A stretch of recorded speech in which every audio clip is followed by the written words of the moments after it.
really appreciate No, I felt bad because I noticed it after you started. I was like, oh, it's got Tom. I was like, oh yeah. Oh, no, it's in four. This is in four. This one's in four? No, I meant this one's in four? This one. Oh, okay. Oh, thank you. We know it. Cool. Ta-ta-ta-ta-ta. Yeah, it is in good time. Which is funny because it says quarter equals 160. Yeah. Okay. I'll start. Okay.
Whatever you'd like to do, man. What do you feel? Because you're kind of playing all the time. So I want to make sure it doesn't go from 0 to 60. Keep the balance. You want to start? Easy. Two.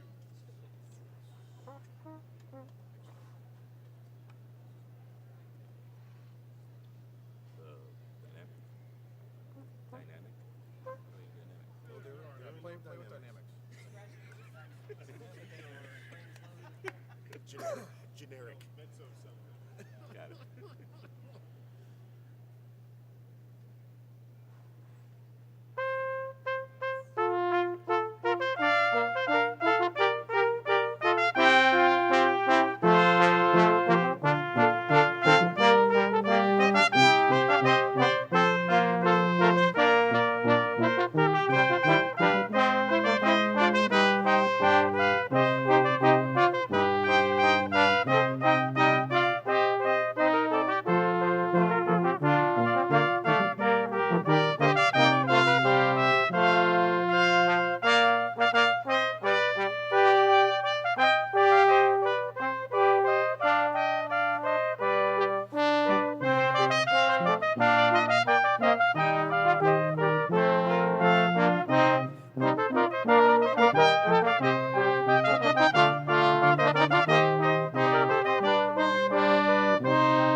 surprise. Yeah. This says B flat. Oh, No, the trumpet part Part is a C theta in part. C. Yep. No. Sweet Caroline, mine says B flat. Is it all in concert? It's no key signature. No, it is. Yeah, it's We're gonna right. find out really soon. I think it's right.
Robert, yeah, I forgot to mention, but I assume you remember you do all this interlude stuff with the timpani During the marching in.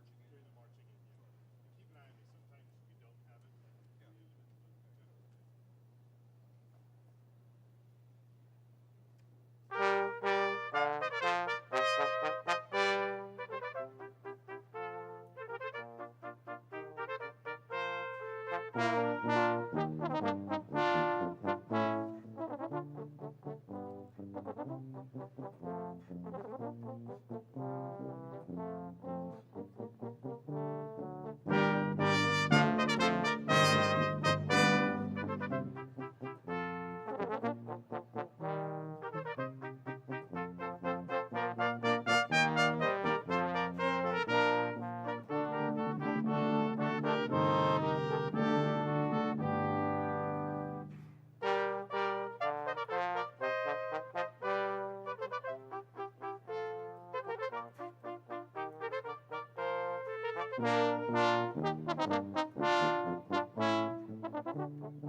Wow.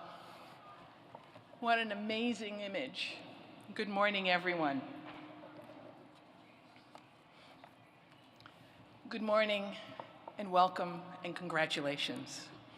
To the class of 2023, this is your moment, and I am certain that you are all ready to meet this moment.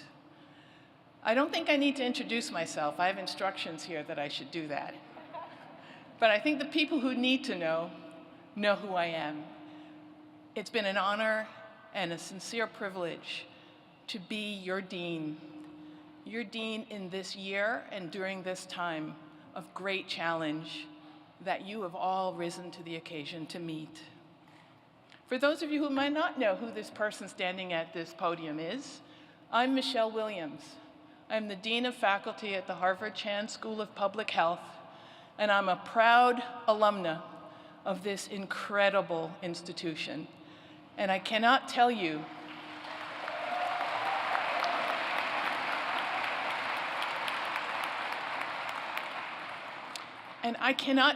how proud I am of all of these students, your children, your spouse, your daughters, your sons, your nephews, your niece.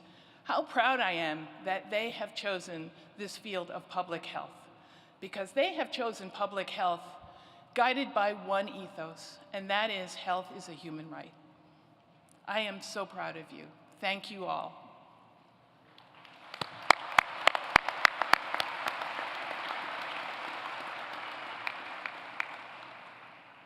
Your courage, your commitment, and your capacity to create a healthier and more resilient society has never mattered more. I ask you to sit, please. I'm so excited. I'm going to talk for 30 minutes and you're going to stand.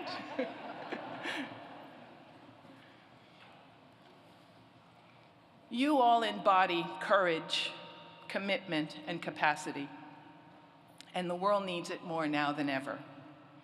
You are entering a world at its crossroads. A global pandemic has erased decades of progress on poverty, decades of progress that were made in healthcare, in education, and gender equity around the world. This climate crisis is urgent, and democracy and human rights are faltering. Yet in the midst of crises lies ahead great opportunity. People may be willing to rethink the world as we live in and the future that we want to build. Nations may be willing to adopt strong measures to promote healthier populations and greater social and economic resilience. They may be willing to change, to reject the status quo in favor of something better. And that is why you matter so deeply. You matter because you are the next generation of public health leaders. You are poised to take this moment and turn it into a movement that embraces health as a human right and respect the dignity and the worth of every human being. In an enduring sense, this is your time. This is your world. For better or for worse, this is your world. And you have what it takes to change and quite possibly transform this world. I'm going to share more about why I believe in you.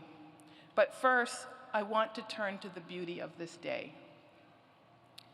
We are here to celebrate you, and I applaud all that you have accomplished, all the work, all the choices, all the sacrifices you've made, and the growth that you have led here to this outstanding achievement.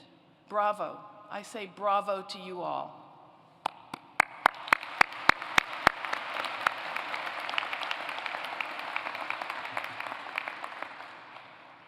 To all of the proud families and friends, I say thank you. Thank you for the support you have given these future public health leaders. Thank you.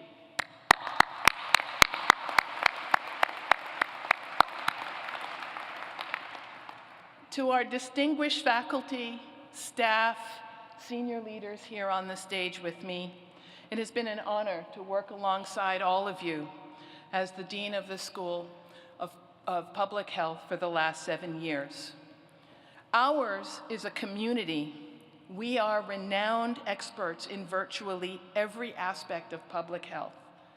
We produce visionary ideas for large-scale impact globally. Our ranks include recipients of Nobel Prize, the MacArthur Genius Award, and the Presidential Medal of Freedom. Justice for every human has always been our ethos. Our mission is to improve health and advance equity so that all people can thrive. We discover by conducting innovative research to understand diseases and disparities. We educate by training public health professionals who both listen and lead. And we activate by promoting powerful solutions for organizational change, as well as change driven by policymakers and the public.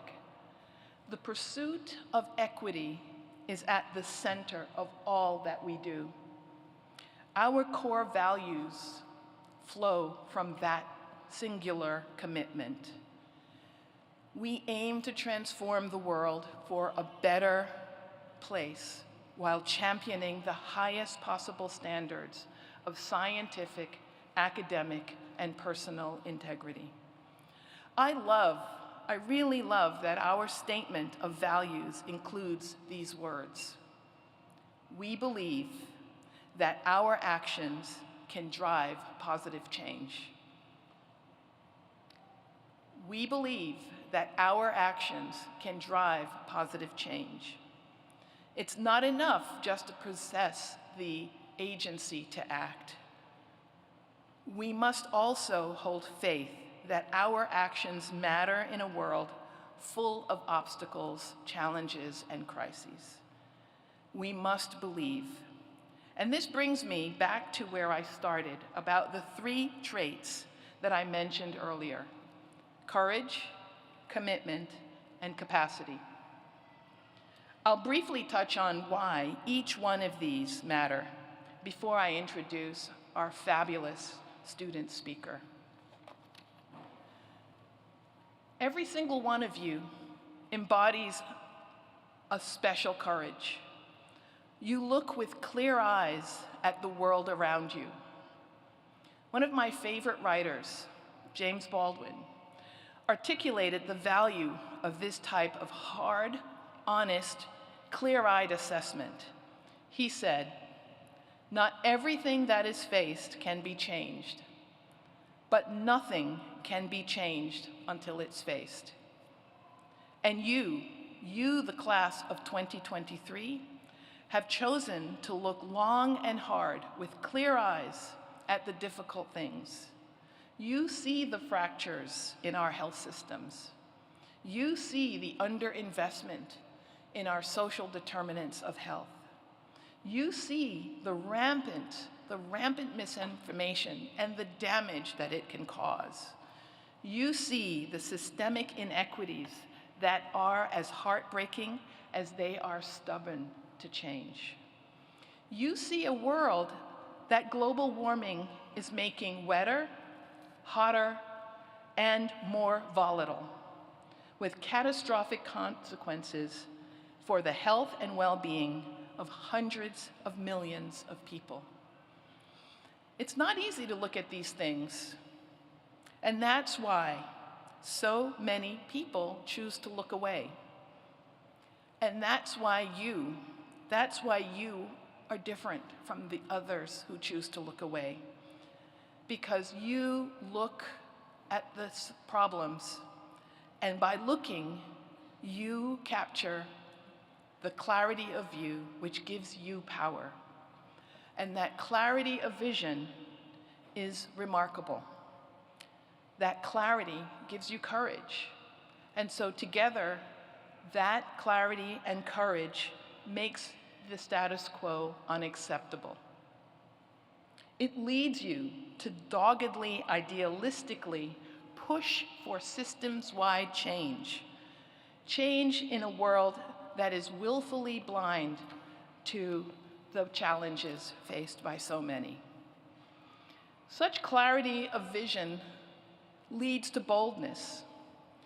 And a few years ago, at our 2021 convocation, our student speaker then, Russell Simmons, captured this sentiment beautifully. He told us that he came to Harvard Chan because he recognized the magnitude of the systemic issues plaguing our society. And he wanted to learn the science of public health so that he could be a part of the solution. As Russell put it, there is no pill for injustice. And so he chose to recast the Serenity Prayer. And the Serenity Prayer, which asks us all to accept the things that we cannot change. Well, Russell had different ideas. Russell decided that he was coming to public health to learn the science of public health so that he could set out into the world to change the things he cannot and would not accept. I think that is a powerful and courageous reason for his why for public health.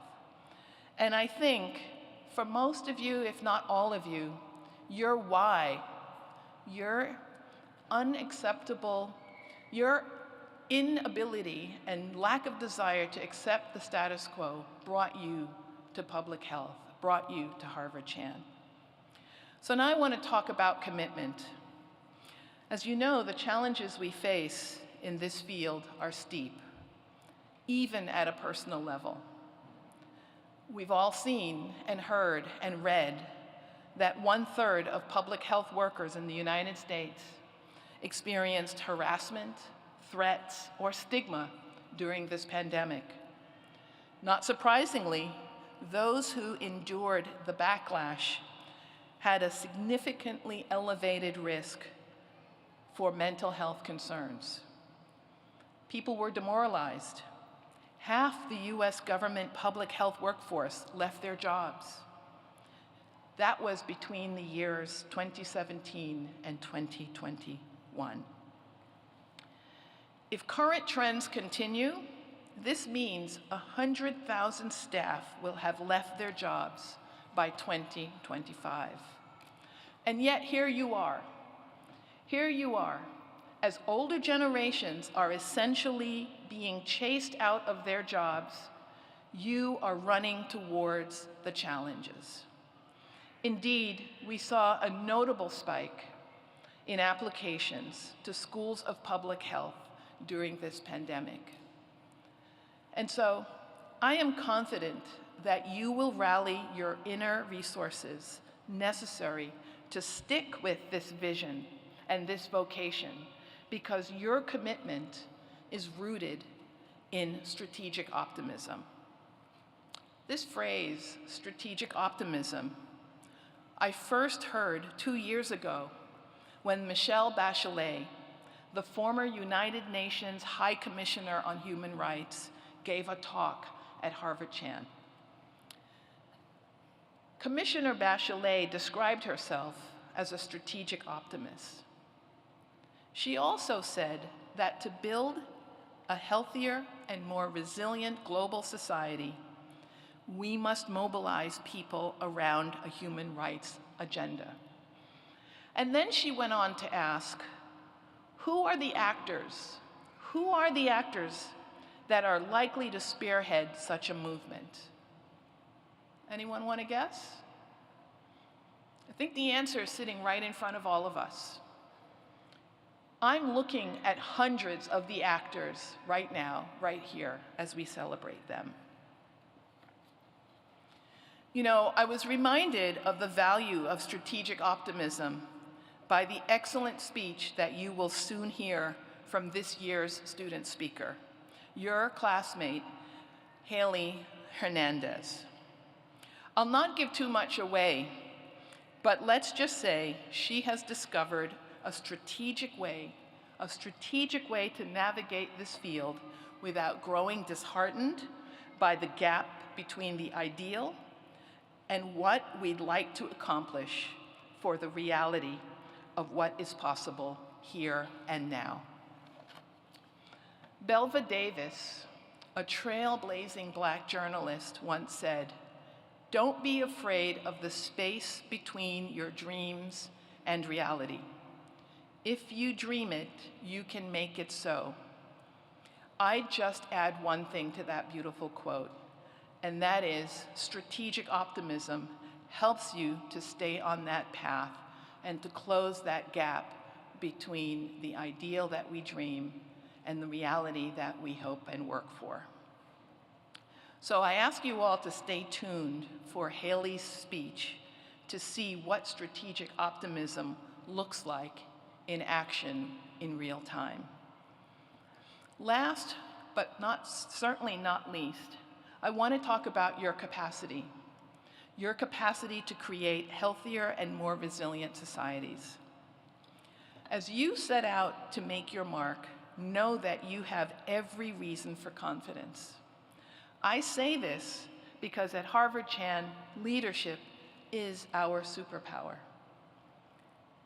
Our faculty and our alumni are global health leaders.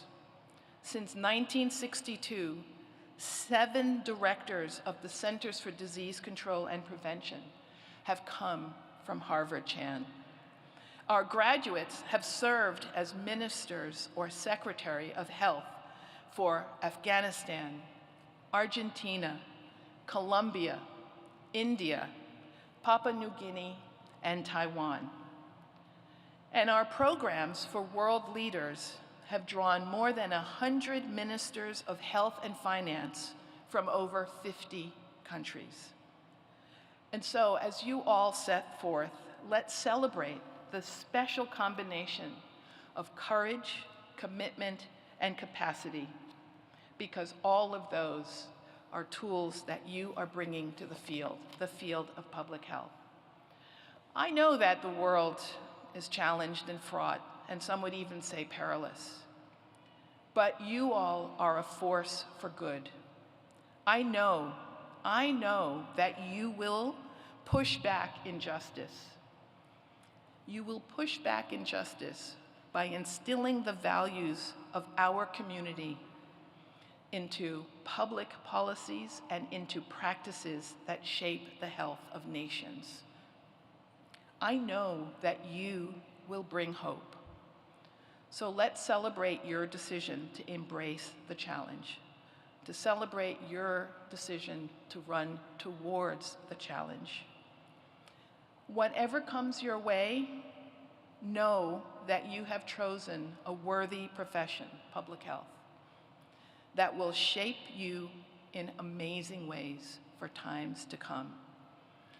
I want to share one more quote, and this one is a quote from Bill Russell, a former center for the Boston Celtics, a legendary player who once said, "We work to become, not to acquire." I think that's an excellent motto.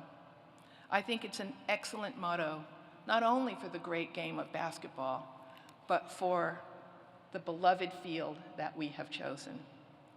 And finally, let's celebrate that we are collectively moving from a public health moment to a public health movement, a movement that we can all play a leading role going forward and leading this movement forward.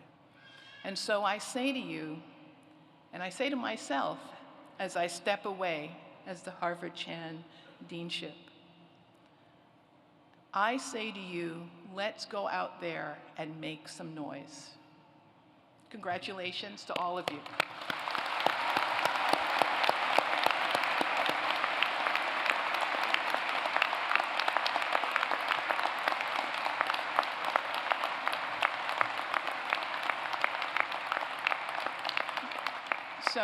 So by the way, I did hear some commentary from some of our youngest guests in the audience.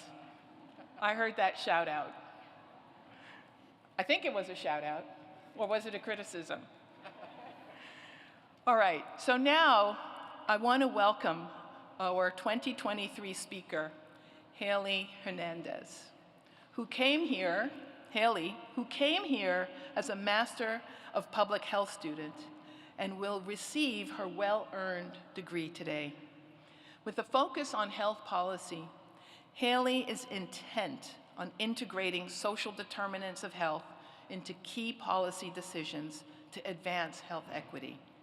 She aims to promote better health among minority populations, particularly within Indigenous communities.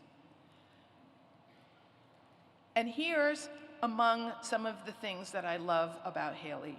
She uses storytelling to drive health and social change. She is a public health narrative coach, which means she enables and empowers people to adopt storytelling into the public health leadership practice. Currently, Haley is a healthcare consultant in the nonprofit space. She is also working with a tribe in Wisconsin to drive housing inspection policy changes to improve the health of area residents. But she's not all work.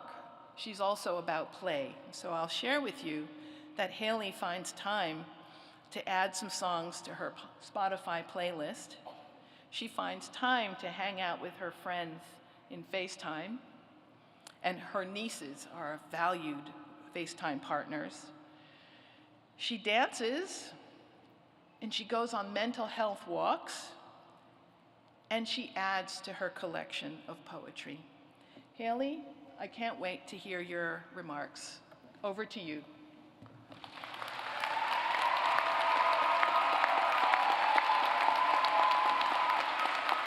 I got your name right.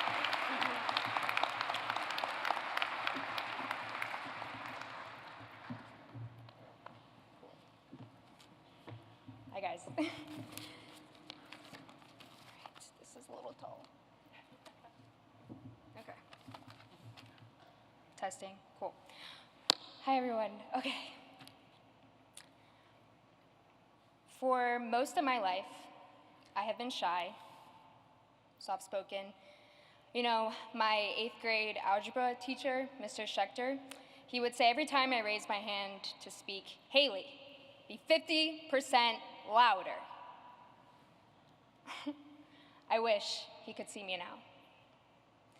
Thank you, Dean Williams, faculty, friends, families, the custodians who work just as late as I did sometimes, and the queens of Countway Cafe whose hazelnut lattes kept me awake. It is truly my honor to deliver this year's commencement address and celebrate the accomplishments of this impressive class. As I was writing this speech, I found myself in intense moments of reflection. Last December, I had a conversation with my new friend, Joelle, fellow student here at Harvard Chan, sitting somewhere in these seats today. And he asked me this question: what is home to you? It's a loaded question. And before this year, I did not have an answer. Because home was a place I left at 11 years old. It was where I learned that a roof over your head and food on the table did not always mean that you were warm and full.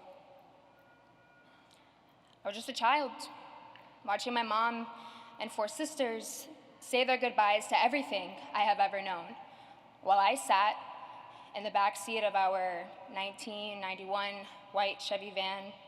The weight of leaving everything behind crushed me, and I sank deeper and deeper and deeper into the cushions of its back seat. I did not understand the gravity of our situation at 11 years old, but I felt it. It was the shame of telling people where I lived, so I didn't. It was the guilt of asking my mom for field trip money, so I lied, said I didn't want to go. Man, it was the anger of working myself to the bone just to be somebody. For my family, like other low-income families, this was the stress of being cogs in a machine that was not built for you. So by 21, I wanted to be done. Done writing essays about how growing up poor built character, done beating the odds, while others upheld systems, perpetuating them. By 24, I chose public health. I was so ready to dismantle systems, really take them down from the inside out. No more bearing witness to injustice. No more uplifting these narratives that said we had to struggle before we could make it. Struggle before sitting in these seats today. But then I got here, became overwhelmed, discouraged. How do I fix all of this? How do I fix the healthcare system, address social determinants of health, solve the climate crisis, regulate drug prices, demand health and environmental justice, and still live a joyful, simple life where I see my friends, walk my dog, and have money to keep a roof over my head and food on the table? But at 25, I am smiling so wide because for the first time in my life, the answer is simple. You don't have to fix it all. Choose which problem calls to you the loudest and fight, but don't be discouraged.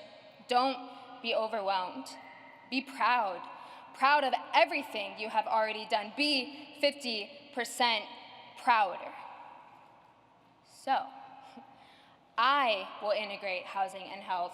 You will make the healthcare system more accessible. You will prevent the next pandemic, and we will incorporate health equity, justice, and sustainability into everything we do, because we chose public health.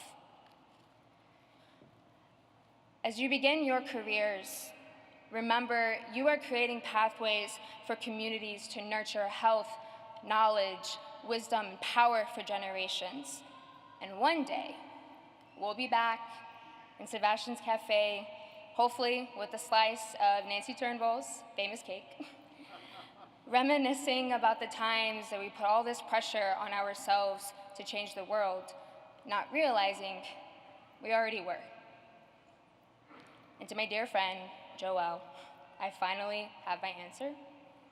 Home is a community that will fight with you and keep you warm and full.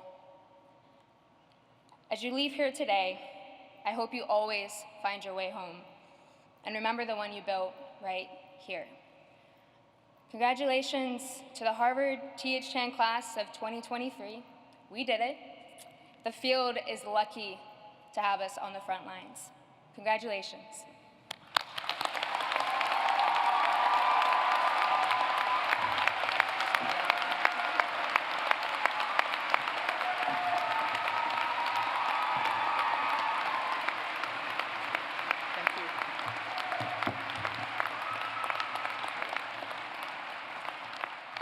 That is a tough act to follow. I hope I teed this up right. I told you that Haley was going to demonstrate for us what strategic optimism means and what it looks like in action and in real time. Now I'd like to take this opportunity to introduce our exceptional 2023 convocation speaker, Carlos Alvarado Quesada. He served as the president of Costa Rica from May 2018 to May 2022, when his constitutionally limited term came to an end. Under President Alvarado's leadership, Costa Rica not only successfully navigated the COVID pandemic, but also distinguished itself as a leader in global effort to combat climate change, pledging to achieve net zero carbon emission by 2050. Under his leadership, Costa Rica also made remarkable investments in primary and preventive care, greatly improving public health and life expectancy statistics that we should and could achieve with the kind of leadership that President Alvarado and his colleagues have brought forward. President Alvarado, when he accomplished all of this, was only 38 when he took office. He, in my view, embodies the ideals of courage, commitment, and capacity, traits that I know all of you possess. And so it's an honor, it's a real honor for me to have President Alvarado here to share his remarks. Thank you again. Thank you, President Alvarado.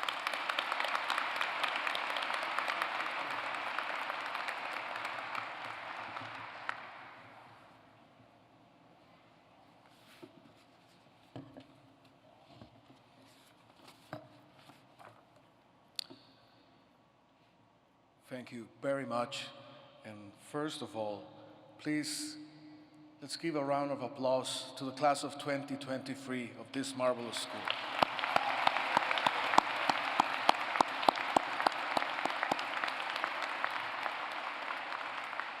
I want to thank Dean Michelle Williams for this invitation and all the community at the Harvard Chan School of Public Health. One of the best things I have done following the end of my term as president is to spend some time in this great and vibrant institution. Lately, when talking with members of the scientific and health community, particularly with young people, I often sense a mood of doubt and skepticism concerning the path that lies ahead. As they reflect on the COVID-19 pandemic, they are struck by the paradox that despite the best efforts of the brightest minds and hearts in science and healthcare, they still had to confront and navigate obstacles such as ignorance, greed, and other negative forces that hinder the fight against the disease. Many young people ask, how is it possible that even when offered with the simplest and most powerful solutions, such as washing your hands, wearing a mask, or getting vaccinated, some political leaders hesitated to follow the best science available to protect lives and instead choose to pursue other agendas? Considering that reality, can we remain hopeful about the path ahead of us? My categorical answer is yes. Tools such as science, knowledge, and service are not the ones failing us. Tools are but that, tools. The scientific method is so mighty, so capable of producing results that sometimes even resemble miracles. And yet, we tend to forget one of its finest qualities, its humility. In the process of constant verification and validation of the facts, the scientific method has built in its core the notion of doubt. And it has the humility to understand its own limitations. Even with its constant progress, it is nothing else but a recognition of what we do not know yet, and the need to correct the course and to move towards truth, just like an asymptote, always getting closer but never reaching completeness. That is the tool. And the tool is not the one to be judged. The tool does not make the decisions. We, humans, do so.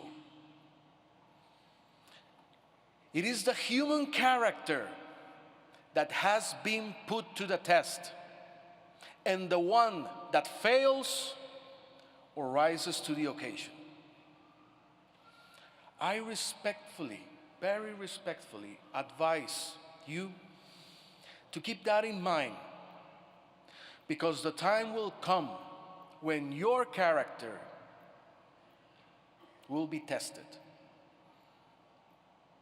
And you, and so do I, will have to stare at the eye of time, of the test of time, and we're going to be judged as professionals and as decision makers and as human beings by whether we perform at the best of our abilities and if we had the character to choose the best options available.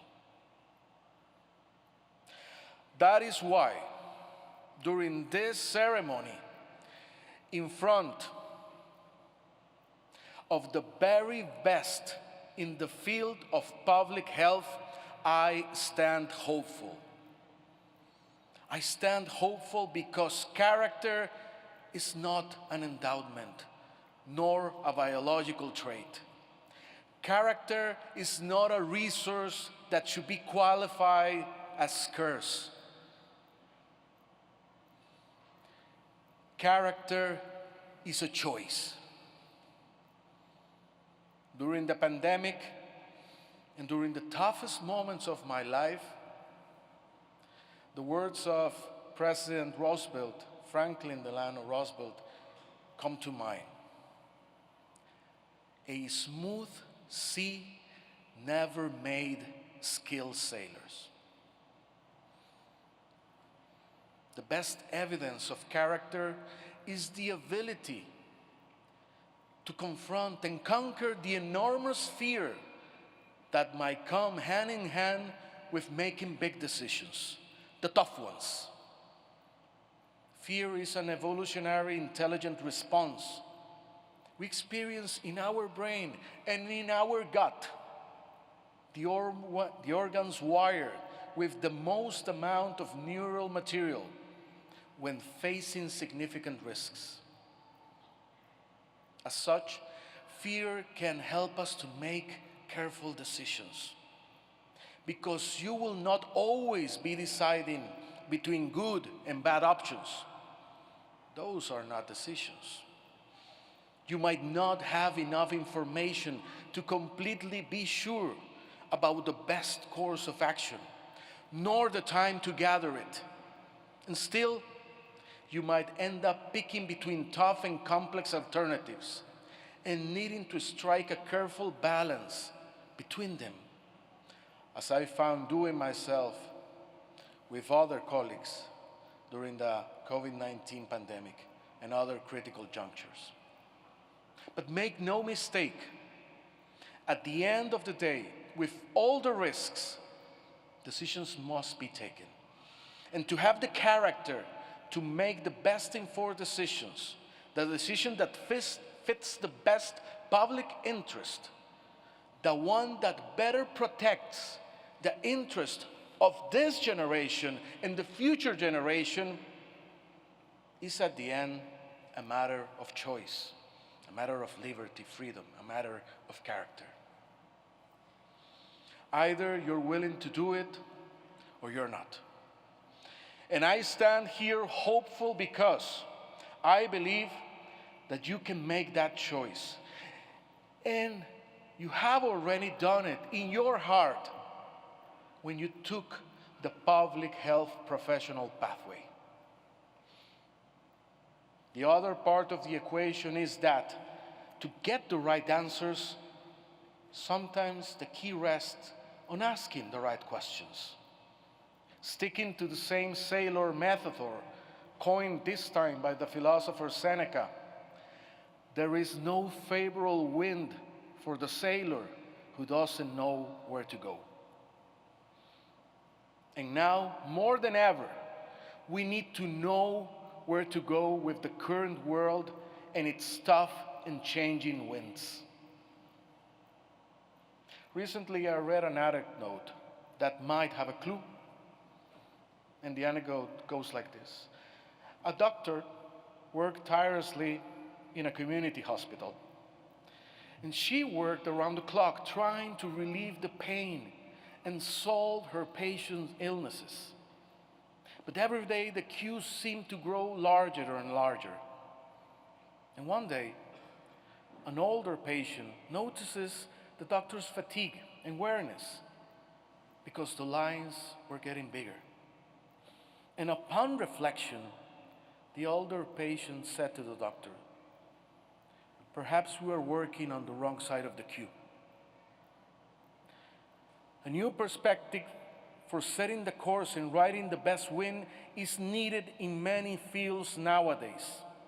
Reality tends to come to our attention in fragments. We see heart disease.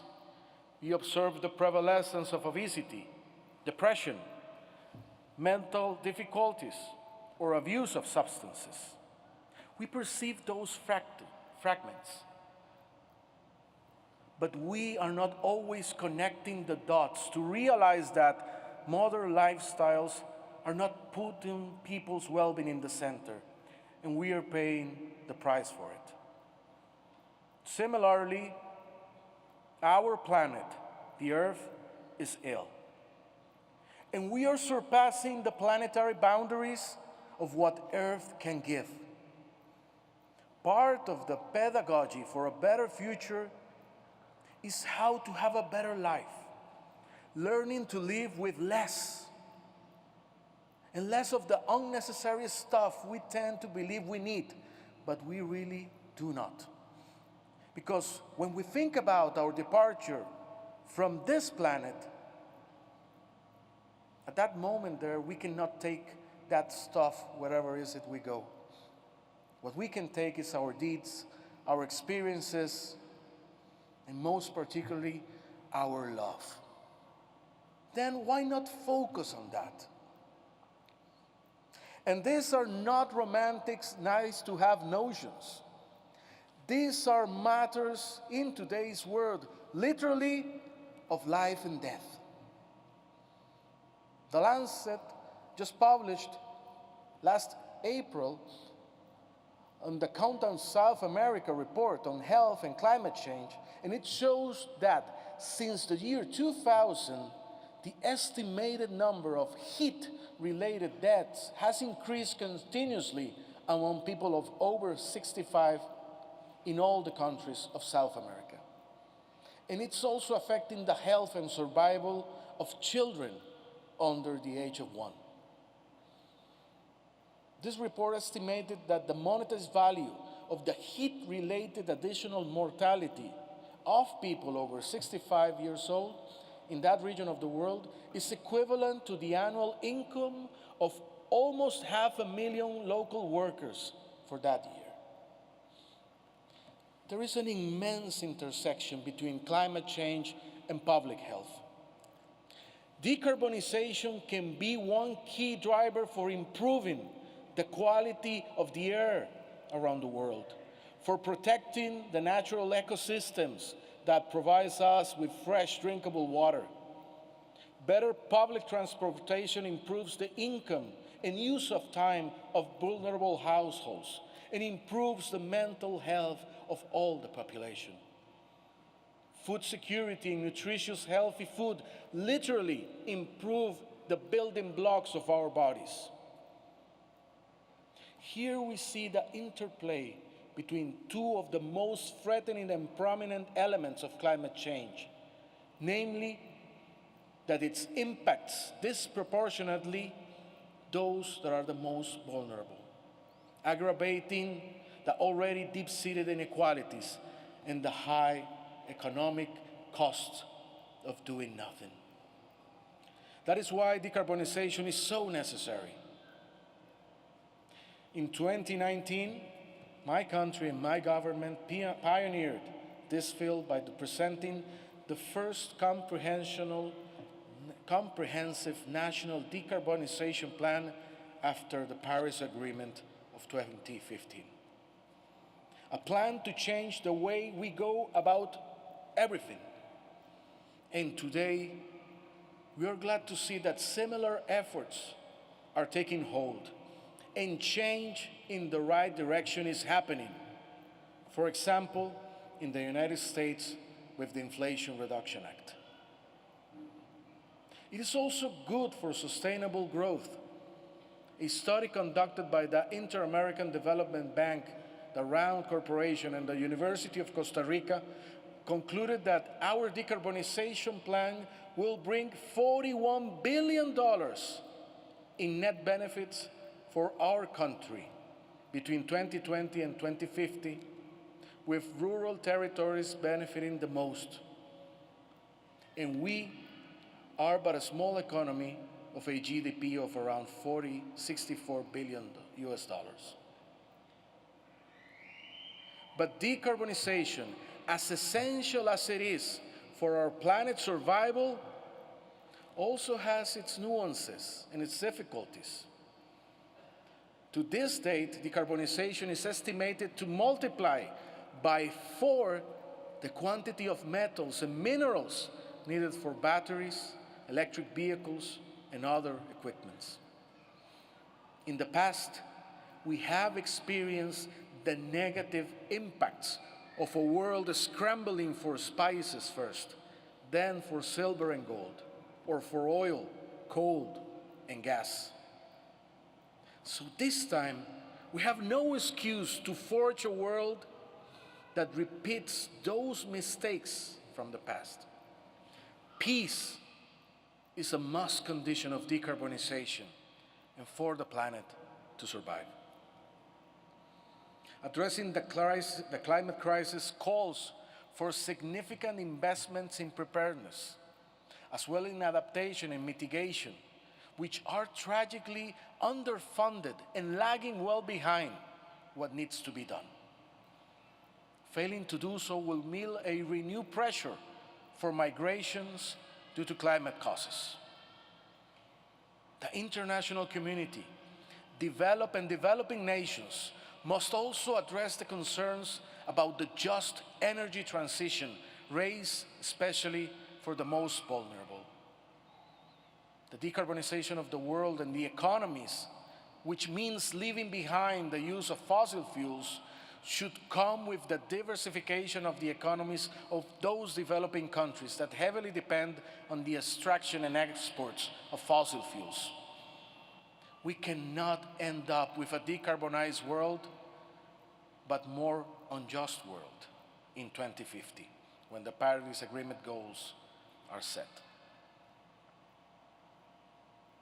As we have seen, the most vulnerable people bear a disproportionate part of the burden of climate change. Therefore, to face its challenges, it will be a necessary push for inclusion and for reduction of these inequalities.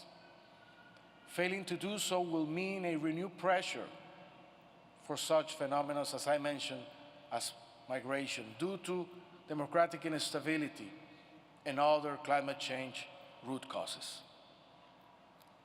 And yes, all of this is too complex. Reality is always complex.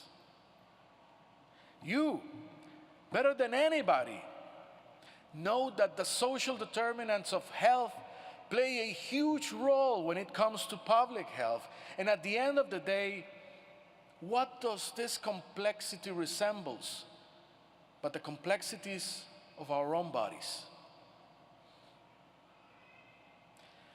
I have a final reason to stand here hopeful. In at least 4 occasions during this academic year, I was blessed with the chance to interact with both faculty and students of this splendid school. And I have come to know and respect your intellect and your commitment with public health. You have the tools. Now is the time to go out there and unleash those abilities and potential, to show your character and capacity for empathy, and come up with new ways to bring about change in the world. As the great writer and one of my favorite authors, Ray Bradbury, used to say as advice to the young, do what you love and love what you do. And to synthesize even further that powerful advice, paraphrasing Abigail Adams, the great woman who lived in this country more than 2 centuries ago. Be good, do good. Congratulations, class of 2023.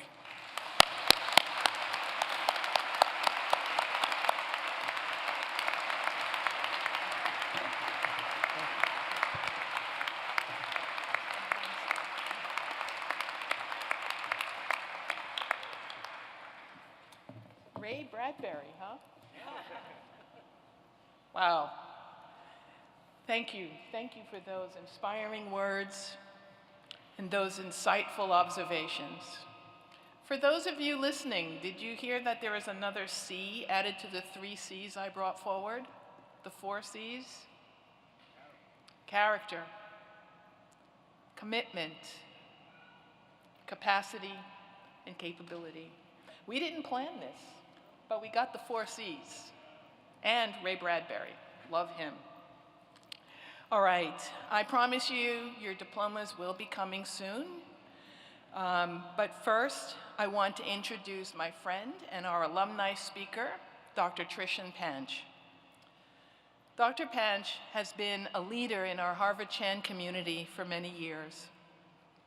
He is a primary care physician and a digital health entrepreneur. He co-founded WellFrame, a digital health company that uses technology to improve chronic disease management, and he co-led the company from its inception in 2012. I hope we can take some credit. The Chan School will take some credit. And until the company was acquired in 2021. He has also worked extensively in Asia and Europe, both as a clinician and a health systems development expert. Dr. Panch is the president of our Alumni Association. And oh, by the way, I hope that many of you, if not all of you, will choose to join in the near future, like tomorrow afternoon. He also, I want to share with you, teaches both here at Harvard at the Chan School and at MIT. Trishan, welcome back, my friend, and we look forward to your remarks.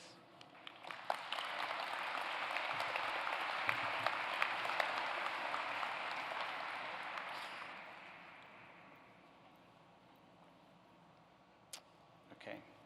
Graduates of the class of 2023, proud parents and families, honored guests, esteemed faculty and staff, Honorable Dean Williams, and distinguished commencement speaker, President Alvarado. Welcome.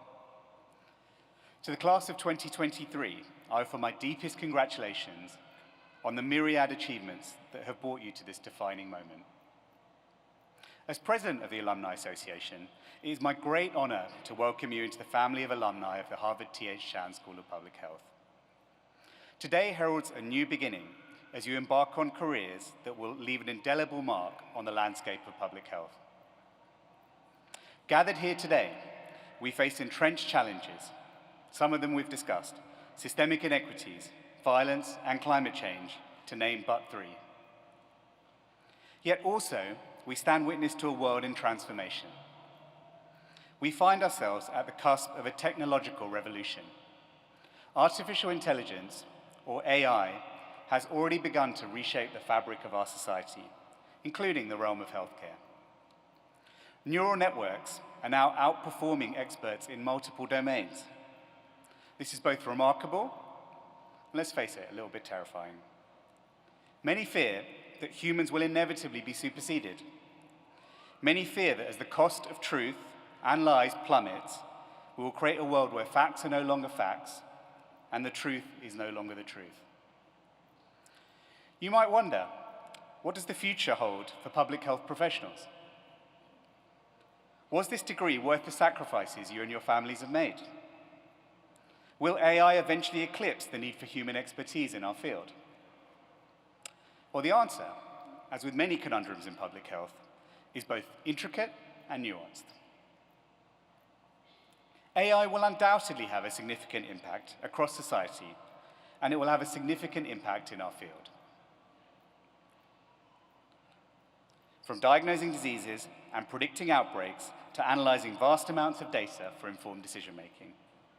Some of you will work on developing these technologies and ensuring their effective and equitable implementation. However, all of you will navigate intricate, ever-shifting systems amid the challenges of market failures and imperfect information, all while bearing the urgent imperative to alleviate preventable human suffering. As the mathematician Stephen Wolfram posits, these types of complex systems cannot be simplified or predicted through a set of formulas or algorithms. They are computationally irreducible. In other words, no matter how advanced AI becomes, there will always be aspects of public health that require the unique insights, creativity, and empathy that only teams of humans can provide.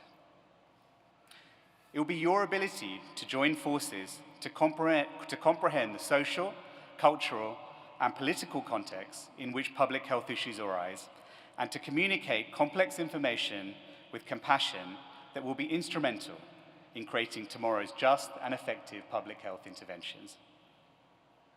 Working closely with communities to develop and implement strategies tailored to their specific needs, you will be the catalyst for change. AI may enhance your effectiveness, but it cannot yet fathom the depths of the embodied human experience or navigate the subtleties of interpersonal relationships. For the foreseeable future, only people can accomplish that. As you embark on your careers, I urge you to embrace the opportunities technology offers while remaining anchored in your humanity. Lean into your unique strengths, lean on one another, and seek to understand the diverse experiences of the communities you serve.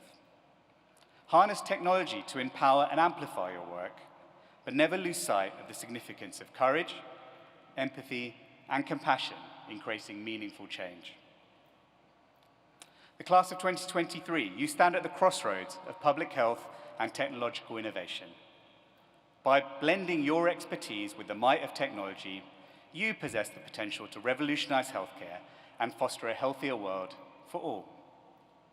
I have unwavering faith in your ability to rise to this challenge, and I eagerly anticipate the remarkable impact you will have in the years to come. So, class of 2023, I invite you to embark on this new adventure with open hearts and open minds, embracing both the challenges and triumphs that lie before you. Cultivate resilience, foster connections, and seek wisdom in the tapestry of human experiences that surround you. Harness the energy of this moment and carry it with you as you write the next chapter of your lives. Once again, congratulations on your extraordinary achievements, and may the road ahead be filled with boundless opportunities, enduring friendships, and the indomitable spirit that has led you to this day. Thank you.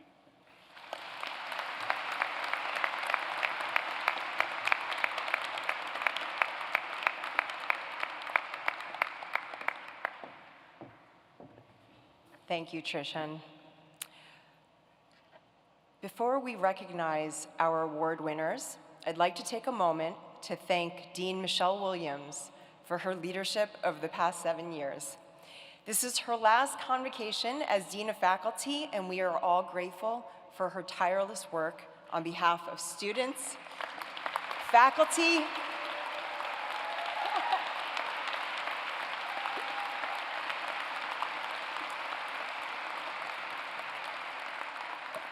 her tireless work on behalf of the students, faculty, staff, and the field of public health. On behalf of the school, Thank you, Michelle.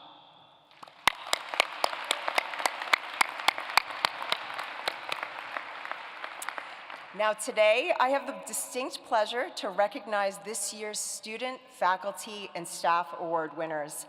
The awards listed on the screen behind me honor members of the Harvard Chan community for their outstanding work and exceptional commitment toward improving public health and well-being through research, teaching, and service.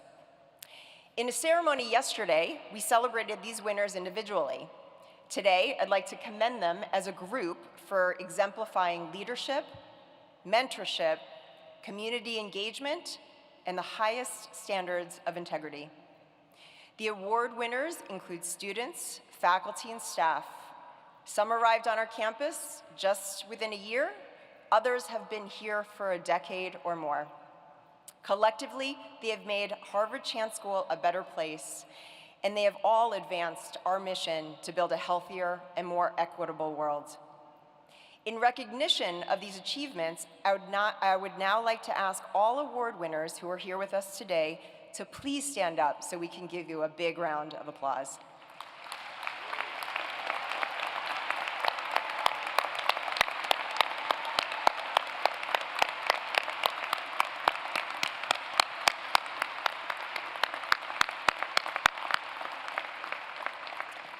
Congratulations, your work makes us proud and inspires us to continue to improve the lives of people everywhere.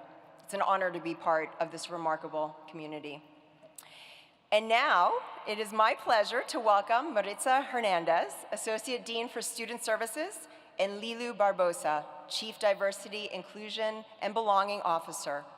They will read the names of the candidates for graduation while the department chairs robe the candidates.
Flaminia Caruccia, Director of the PhD Program in Biological Sciences and Public Health, will be hooding the following doctoral candidates from that program.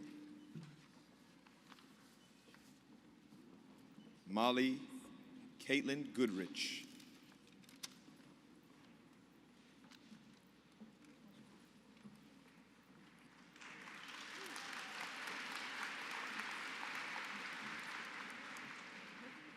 Joanna Krofchek.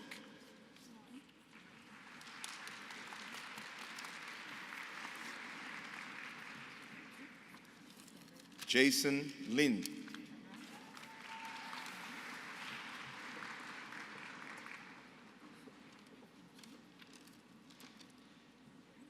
Sophie Evarts Lockwood.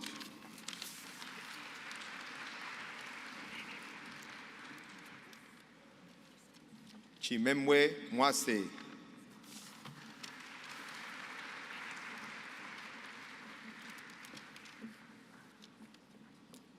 Sydney Delane Stanley.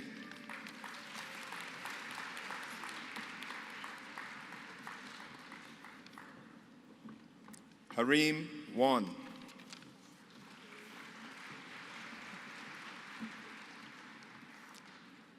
Madeline Mackenzie Wan.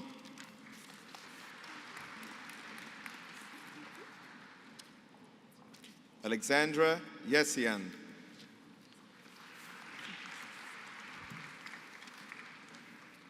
John Quackenbush, Chair of the Department of Biostatistics, will be hooding the following doctoral candidates from that department: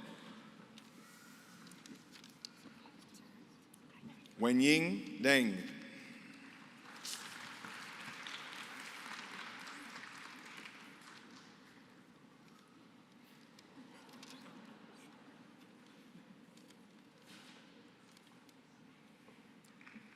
Patrick Ememadam Namdi,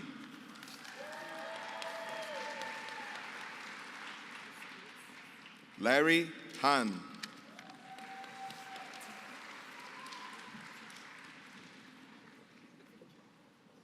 Linling Huang,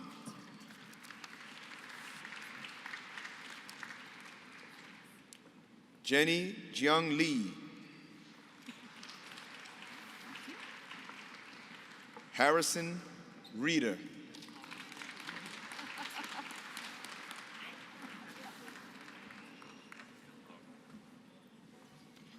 Shuting Shen,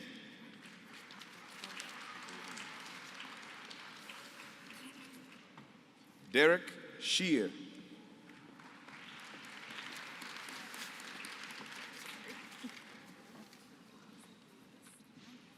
Kathy Wang, Eric Rim, Director of the PhD program in Population Health Sciences, will be hooding the following doctoral candidates from that program: Lameya Ahmed,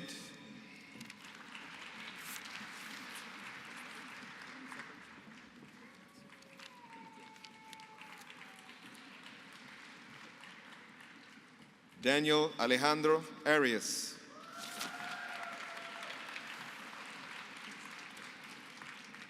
Nicholas Arisco,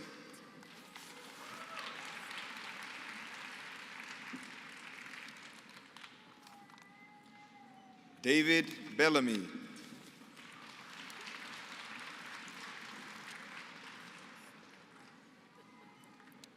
William Borchert,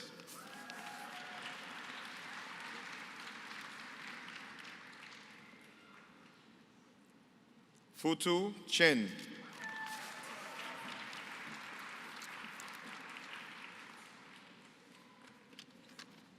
Taylor Chin,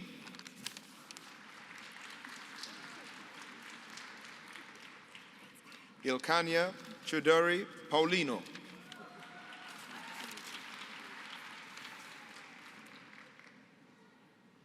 Kyle Colonna,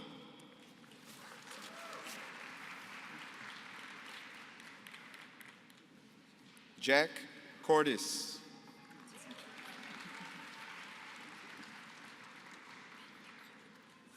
Ella Douglas Durham,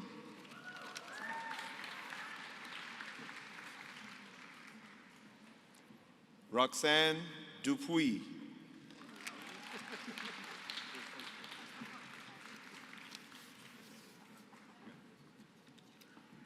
Mario Flores Torres,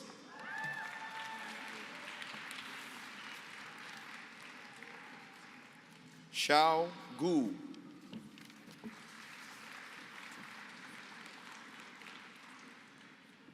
Ryan Keene,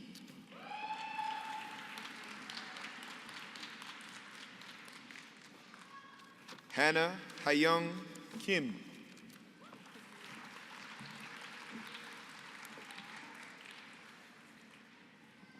Ayame Kikuchi Koga,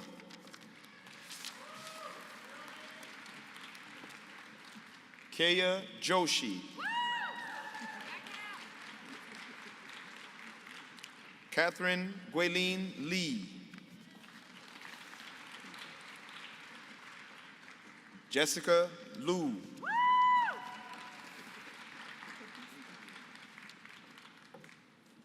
Jiaxuan Jesse Liu,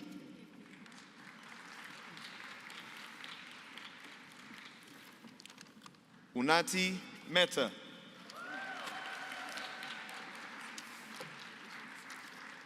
Chelsea Jordan Messenger,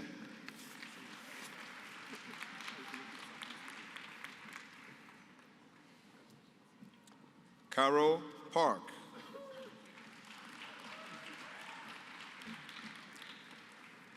Mary Catherine Poole.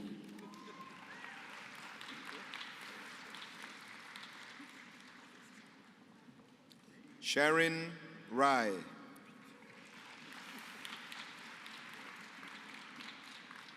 Emily May Rensock. Ray Soon.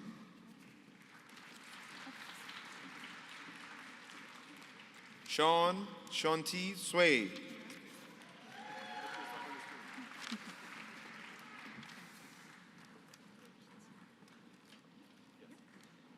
Veronica Aitang Wang.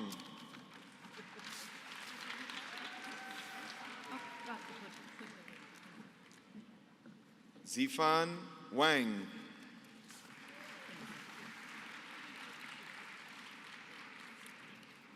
Greta Wilt.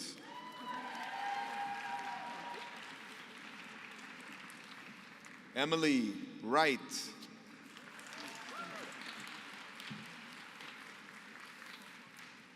Yu Zhang.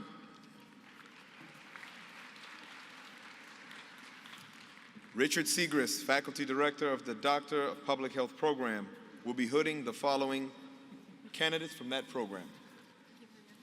Anton Castellanos Usigli.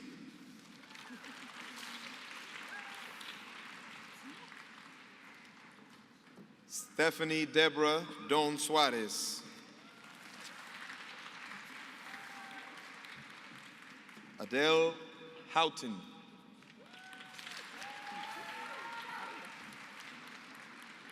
Rafael Luis Acevedo Almeida.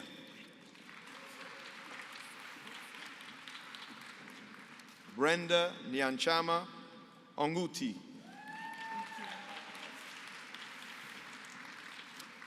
Elizabeth Perry.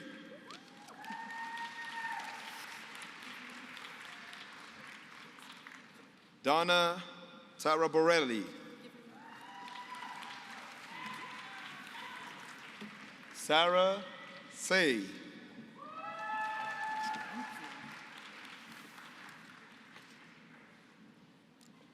Kate Wright. And now it is my pleasure to present the master's degree candidates. Masters in Healthcare Management.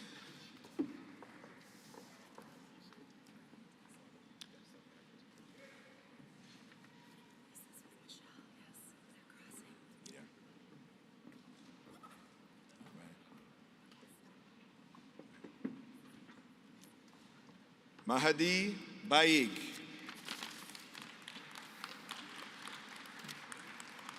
Corey Black.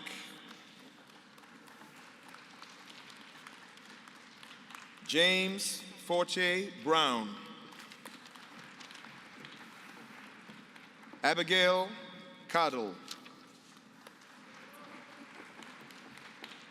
George J. Chang. Genevieve Fairbrother. Kimberly Farrow. Wael Hakeme.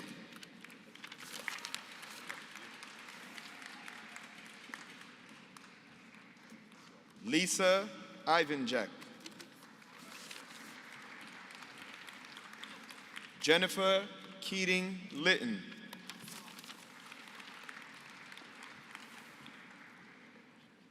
Jennifer Lucas.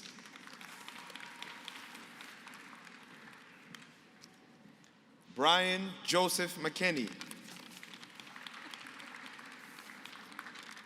Amy McNally.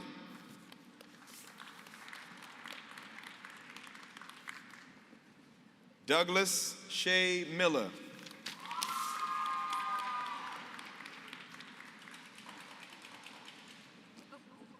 Colleen Milroy.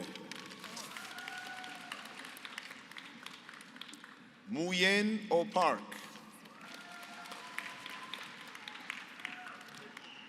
Sean Thomas O'Leary.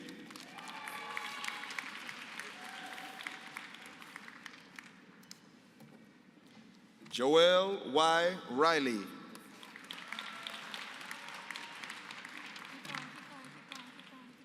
Keep going, keep going. Mohammed Sajid.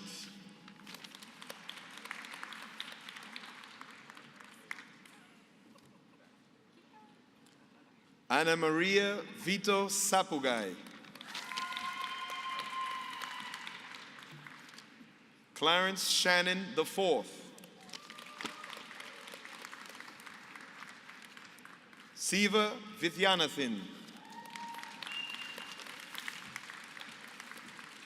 George Bulos Wanan.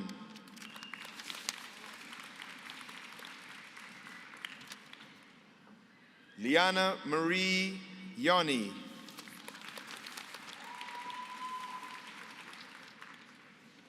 Adil Yunosai. And now, Master of Science in Biostatistics, Jin Yi Che.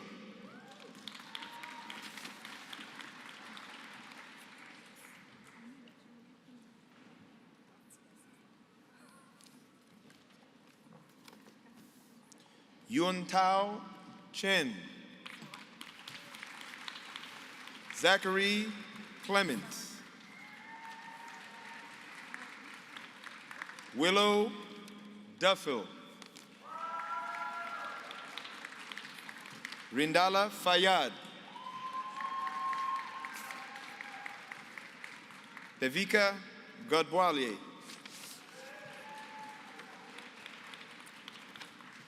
Daniel Herrera.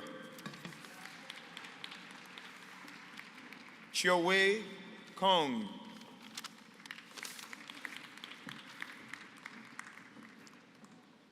Yanran Lee.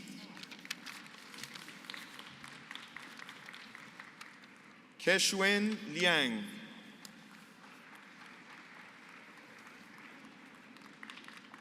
Joye Liu.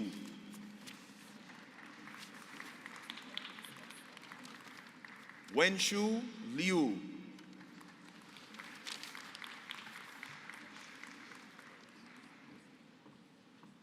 Yuning Kathy Liu.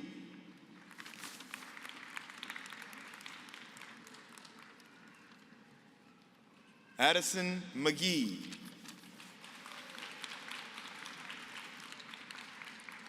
Lauren Renee Mock.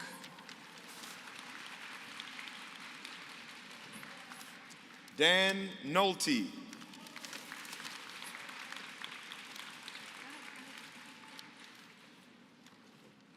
Guanya Wan.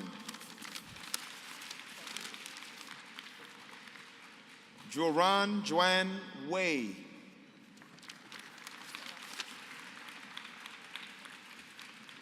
Chuanlei Young.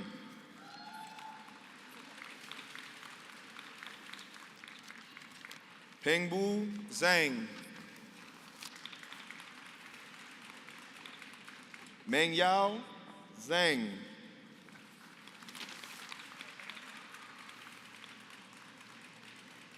Ishun Jung. And now, Master of Science in Computational Biology and Quantitative Genetics, Amine Abdel Jawed. Chiying Su.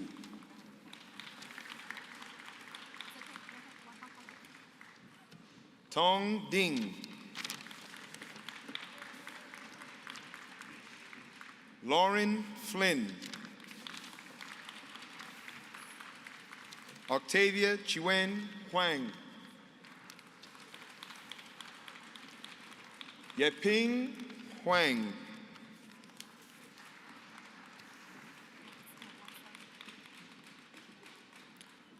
Wenyu Jin. Jinglun Lee. Shin Yoon Lee.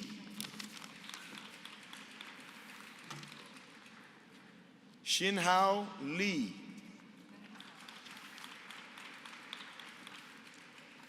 Idan Ma. Carolyn Schulte.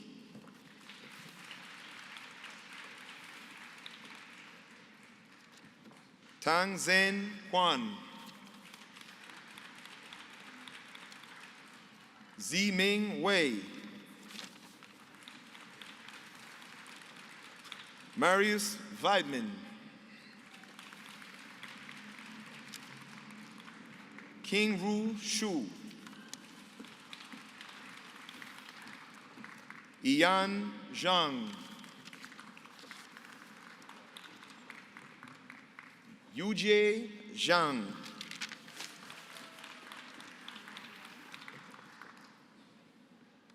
Di Zhen. Yushui Zhang. Master of Science in Environmental Health.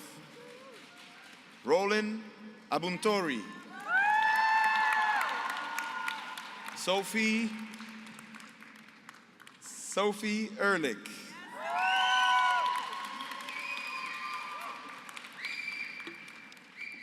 Catherine Hurst Hardick.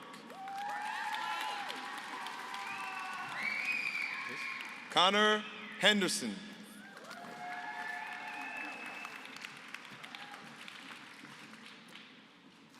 Amanda Hernandez. Isabel Holland. Ziji Hugh. Huang Yu Liao.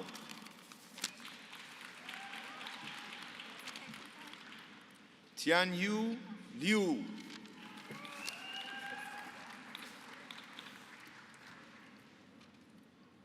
Leah Martin.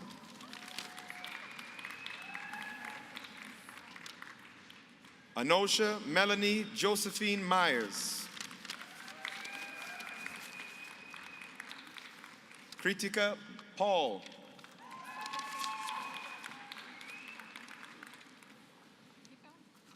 Angela Stegmuller. Christina Sue Leal. Yichen Wang. Flora Jiaxuan Shu.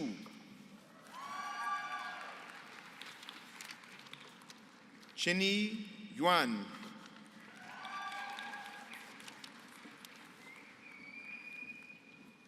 Abby Mendan Abby Zhong. Master of Science in Epidemiology.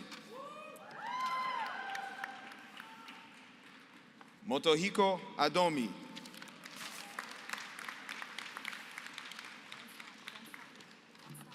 Catherine Allende.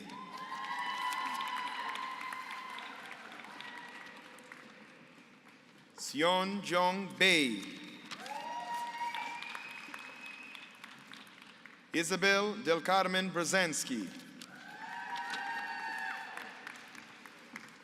Lena Kadili. Wenjia Sei.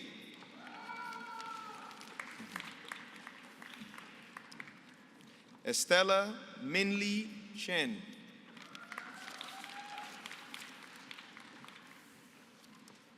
Yin Shan Chen. Sarah Robinette Christensen.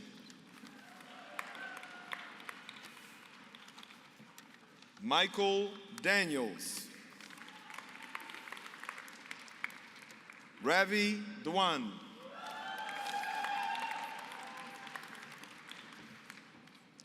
Valeria Maria Duran.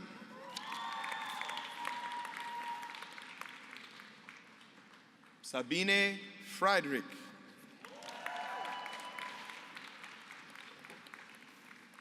Eric Nathan Fong.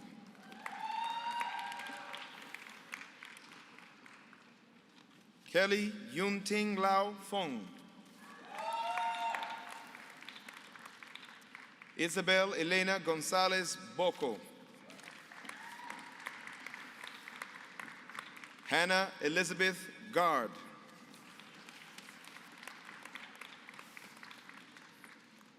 Claire Heel. Montana Kekiamalu Hunter.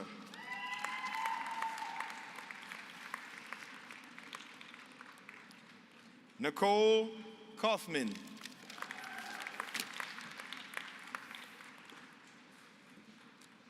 Shen Yi Lin.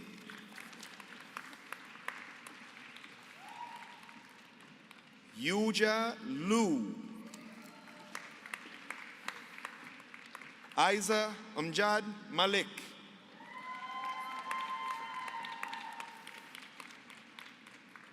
Kian McCarthy.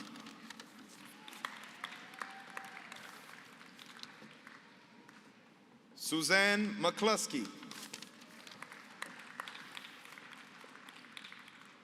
Isabel McEwen.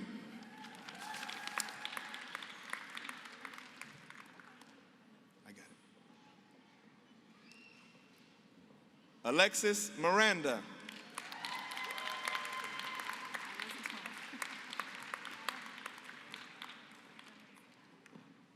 Anu Shruta Neopane.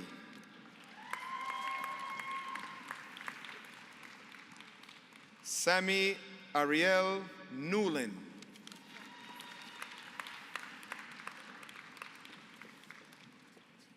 Chinelo Inju Bibao. Julia Olson. Sadia Kazi.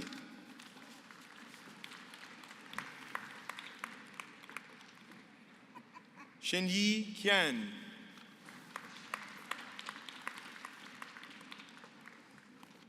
Cornelius Rao.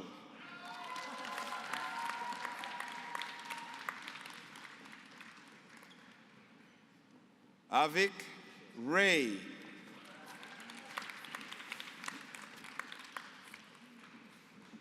Emily Nicole Reichert. Jose Santos Cabrera. Aparna Setu Methavin.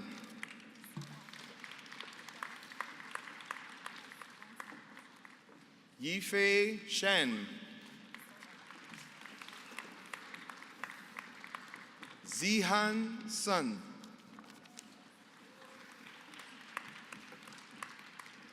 Anran Tan.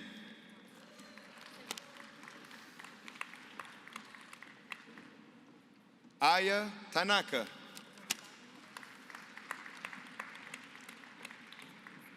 Zen Yi Wan. Ramona Wu.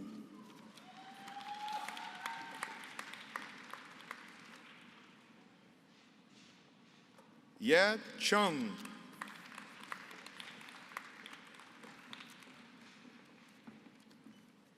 Lily Zhao.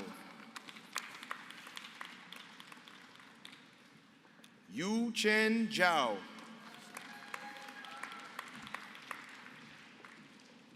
Stella Chu. Now, Master of Science, Global Health and Population.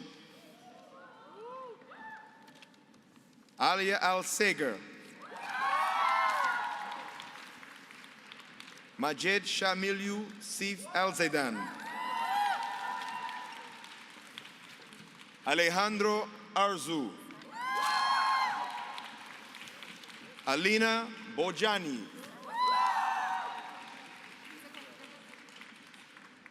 Zehua Albert Ding. Yasin Fall. Pratibha Gautam.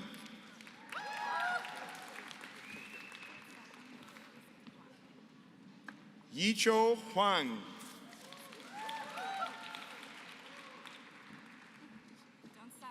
Zili Huang.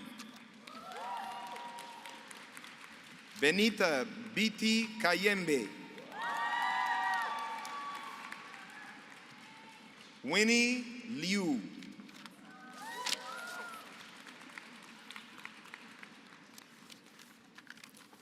Yu Chen Liu. Stephanie Martinez Fernandez. Dea Oviedo. Stacy Ruiz. Do Jeong Yuek. Ravi Sadhu. Allison Schulte.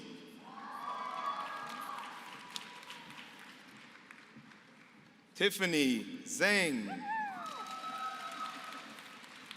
Master of Science, Health Data Science. Elea Back. Valentina Carducci. Hao Ming Chen. Ling Feng. Jessica Sherry Gao.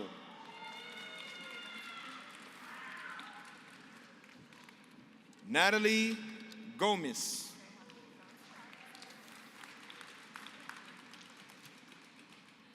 Yiting Han.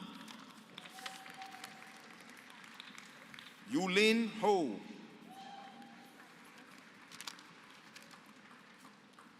Bawesh Kumar.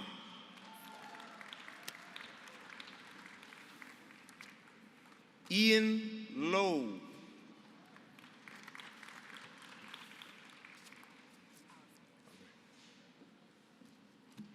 Allison Newman.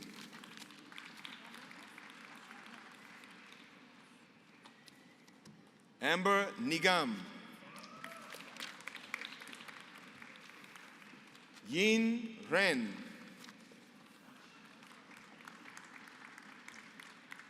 Nutan Sahu.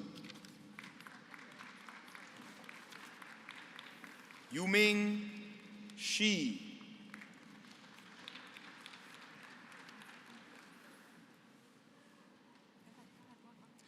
Natalie Soraja.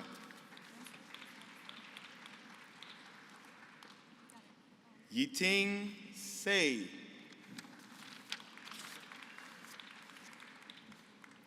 James Gui Lun Wen.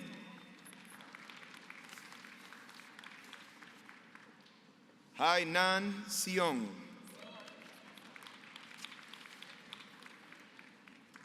Keshin Yang.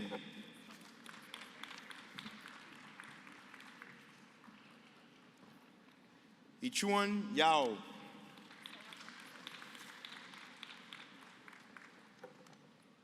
QJ Yap.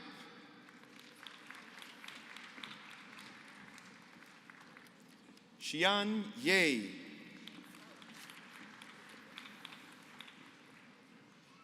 Aaron Zhang.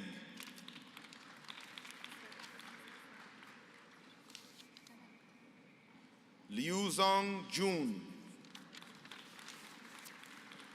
Master of Science, Health Policy and Management.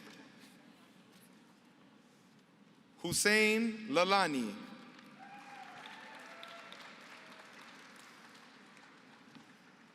And now, Master of Public Health.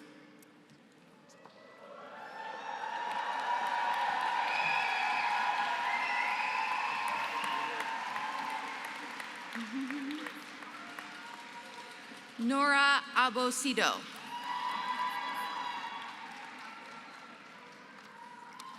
Claire Abraham.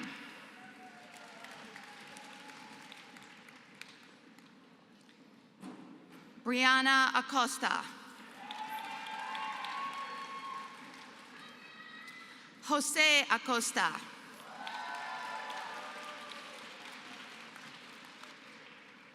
Vipul Agarwal.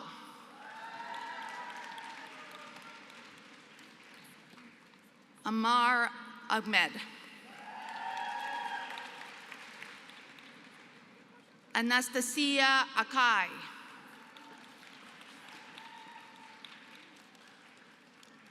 Abrar Al-Harbi.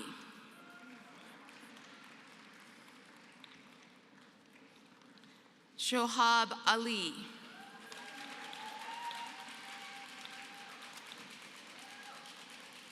Lao Shu Alan Blitz.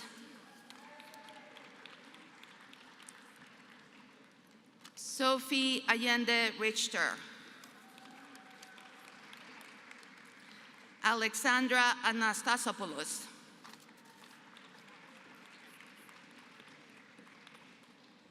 Katie Anderson. Sion Andane. Nicholas Benjamin Ong. Tomonashine Aoki.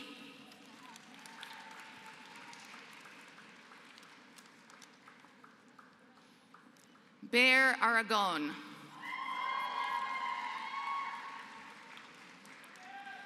Cristina Arredondo. Kevin Ashi. Agata Marina Perez Atade. Wadi Oud.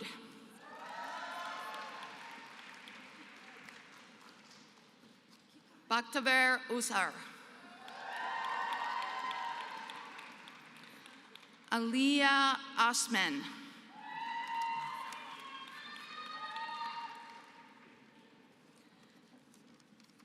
Madeleine Barker.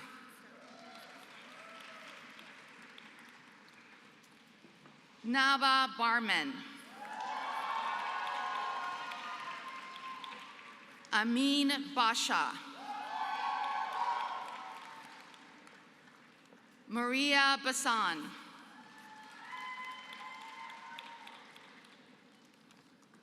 Mitchell Beers.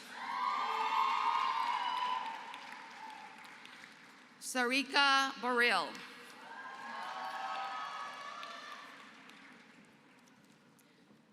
Emma Kate Bickle. Dr. Michelle Belasuki.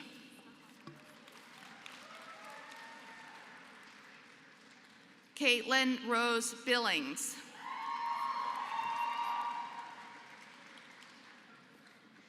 Adam Bogon. Ana Paola Boner Septien.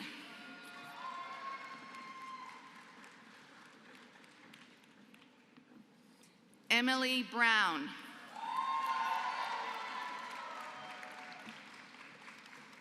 Janisha Brown.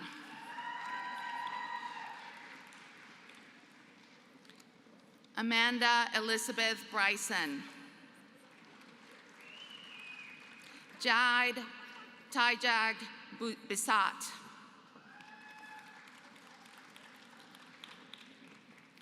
Wanika Buchanan.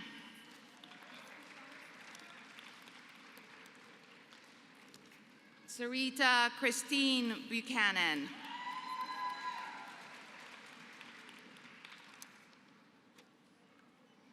Leo Francis Buckley.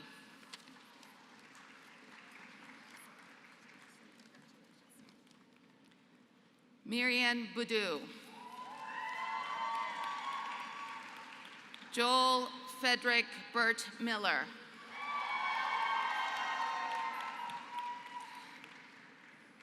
Valeria Patricia Bustos Hemer.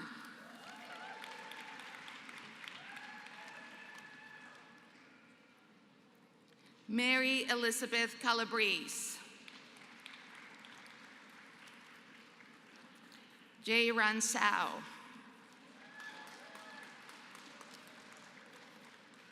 Jennifer Capu.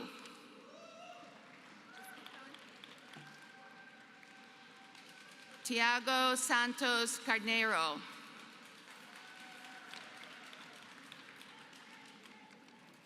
Megan Carney. Noah Carton Rosen.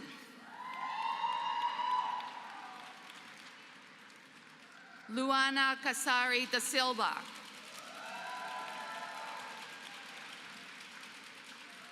Krista Leilani Ruby Cesar. Jeffrey Chenwei Chang. Hassan Mohammed Ajub Chaudhry. Avi Shabda. Amal Shima. Lichi Isaac Chen. Sheng In Chen.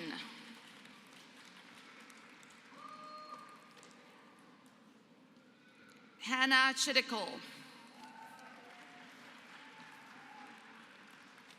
Olivier Cleur.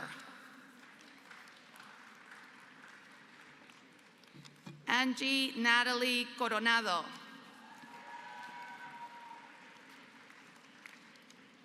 Alexander Michael Crawford. Grace Frances Crotty. Kimberly Kuro.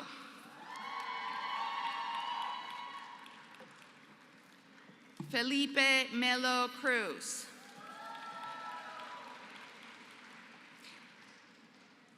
Sherry Babayan Cuff.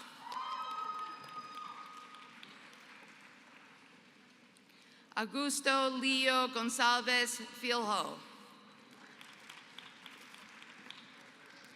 Olotuamilayo Dudo.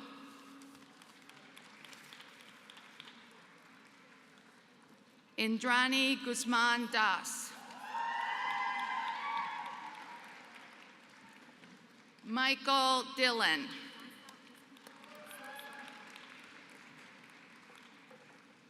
Hardy Ding.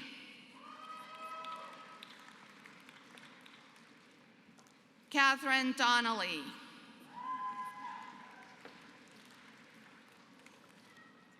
Nan Du. Rachel Chasumi Dubi Madashura.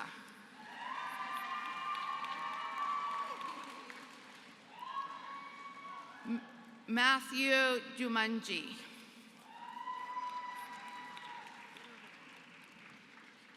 Hiba Idris. Melissa Danielle Idman.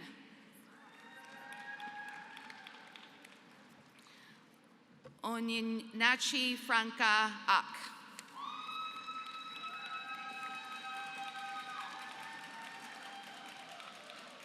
Julie Eller. Mary Ellis. Ahmed Maji Al-Morsi.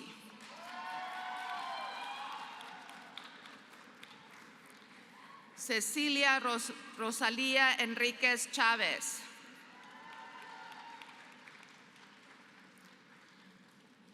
Sarah Urcal. Maria Anayali Estudillo Guerra.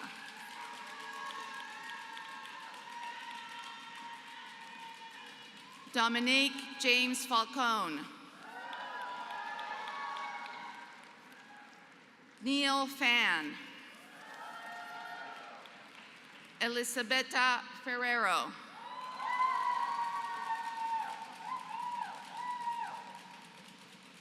Renee Flores.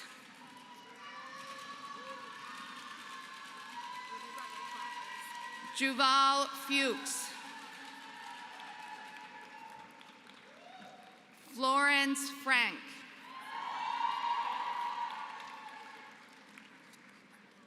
Shauna Fraser Kim. Laura Susan Fredericks. Hannah Rose Fuller. Fortis Gaba.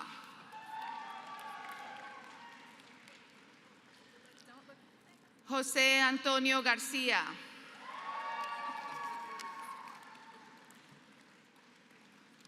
Alejandro Garcia Chavez.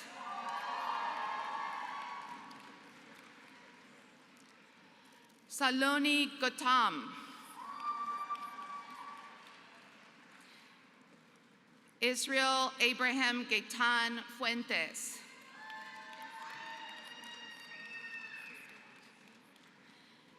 Ji Peng Ji.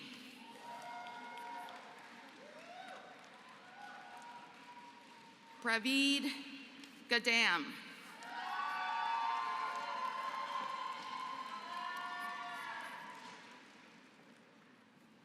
Marwa Jabril.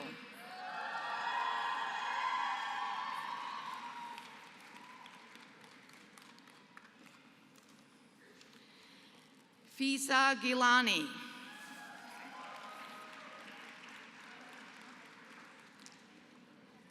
Neha Gojal. Audrey Goldbaum.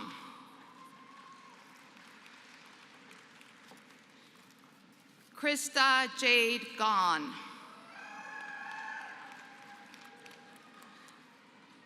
Prahlad Govinda Krishnan.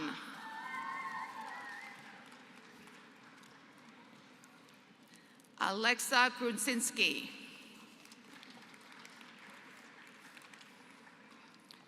Linda Grosser. Mungti Gu.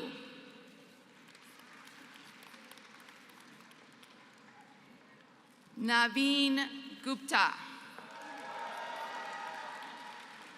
Kathleen Grace Lines Gutingo.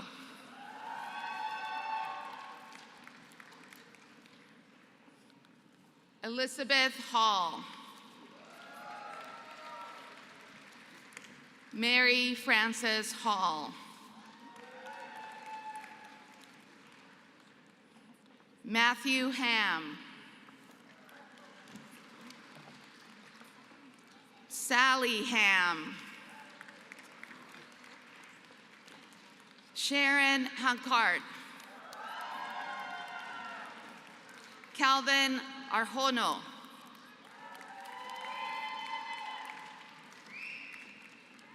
Tamara Harlan.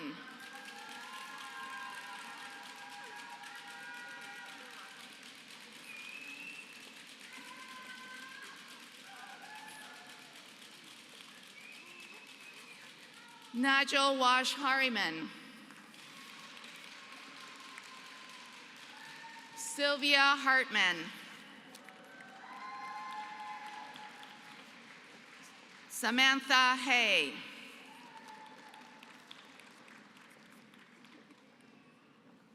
Miriam Hermes. Haley Carolina Hernandez.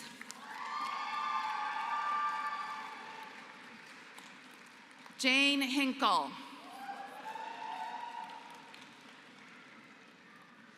Emily Ho. Jeff Holliday. Michaela Holsworth.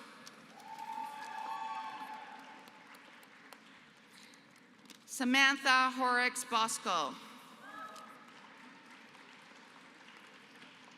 Chen Huan Shu.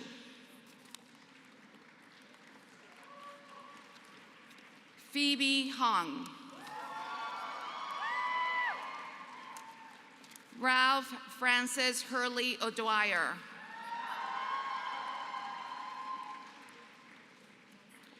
Su Young Kwong. Ren Marcel Ibala.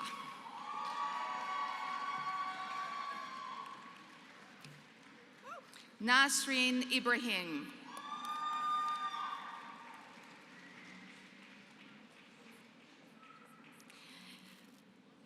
Nonyi Ikahini.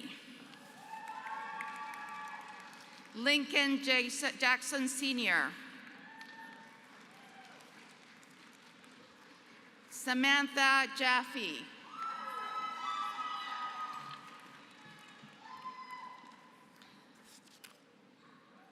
Katie James.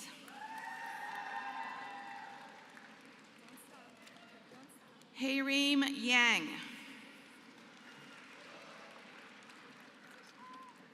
Watsaman Jantara Benjakun.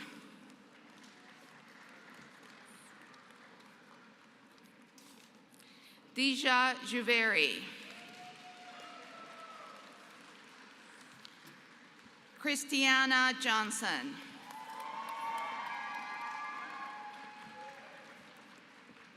Annabelle Louise Jones.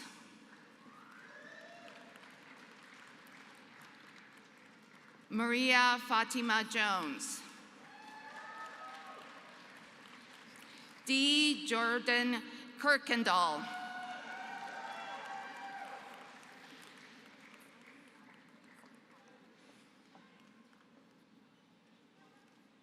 Israel Ramirez Jurado.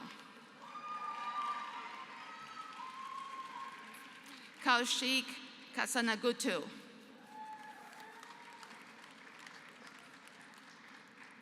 Andrew Kapoor.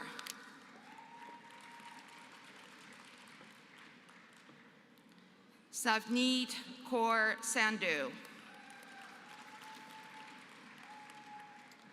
Rebecca Kelly.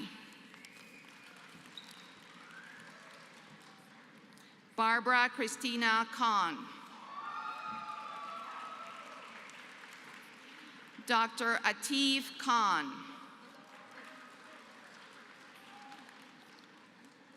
Bushra Khan.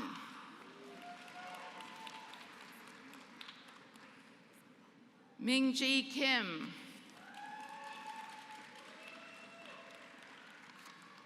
Sumi Kim. Cynthia Kimura. Christine Alemaju Quiroz.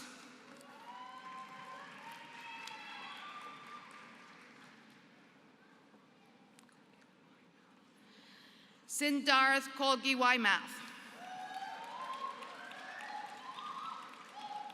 Monica Kosaruju. Megha Kosaraju Kumar. Rochelle Kraus.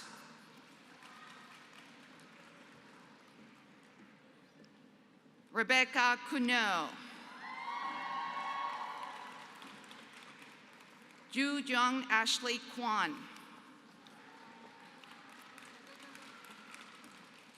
Na Young Kwan.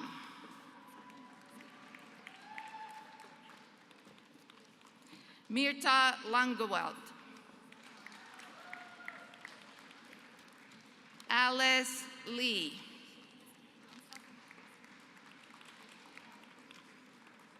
Austin Lee. Qinghu Anju Lee.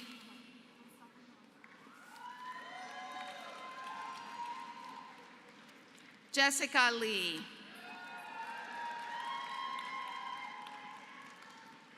Rachel Jing Lee. Soyeon Lee. Sun Lee.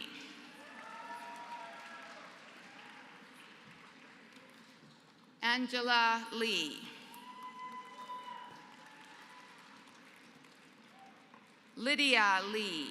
Lin. Alistar Cameron Lindsay.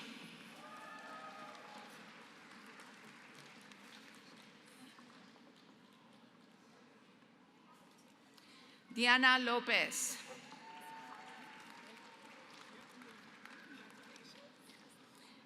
Angel Lu, Johnji Lu,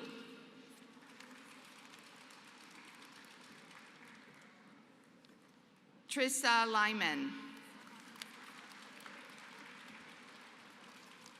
Sid Manchiraju,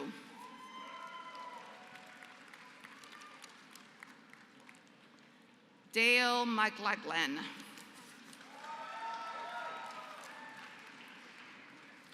Shayanit Mahasingh,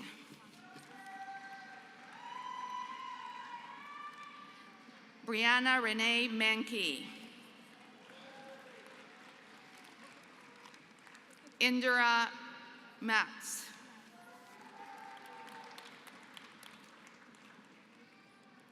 Arushi Malik,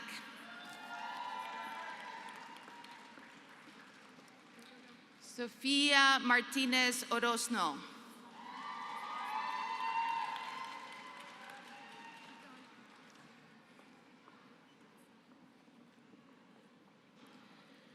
Magdalena Mauch, Sydney McLendon, Carrie Ann McKee, Claire McLaughlin,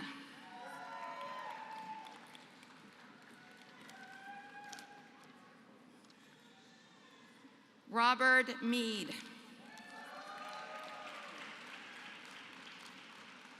Darius Minden, Edward Aquinas Francis Ospino Maynard,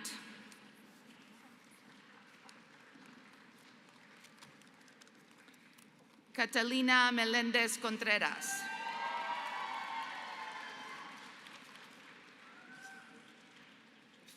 Fa Yi Meng,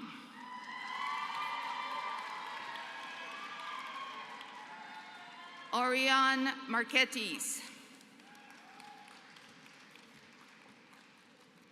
Sarah Michael,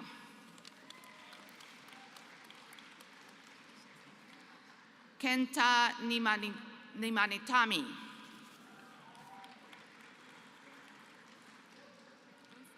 Laura Minelli,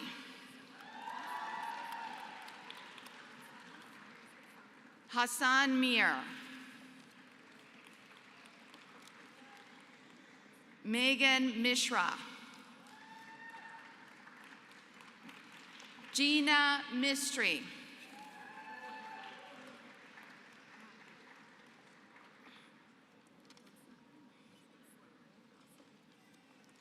Paul Mohabir, Amabel Alda Moreno,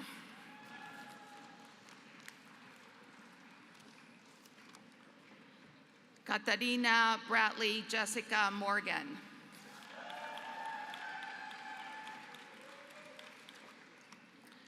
Papa Kuenjo Morgan Asidiu,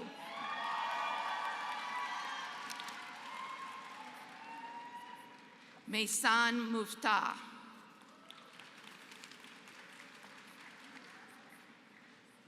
Bejan Muradi,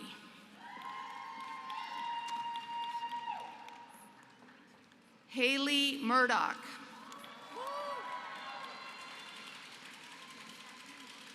Emily Murphy, Jesse Osmar Najarro Cermeño, Aquila Namasaviyam,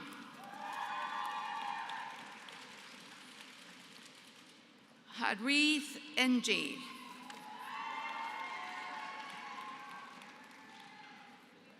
Audrey Wynn, Natalie Tini No Wynn, Nicholas Dan Kwan Kwam Wynn, Jasmine Norris, Jae-Won Oh, Chinwe Okoje,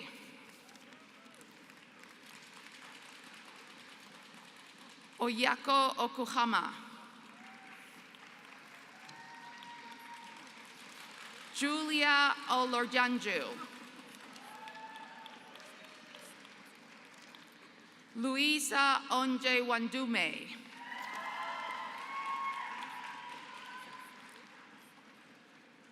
Catherine Orlin.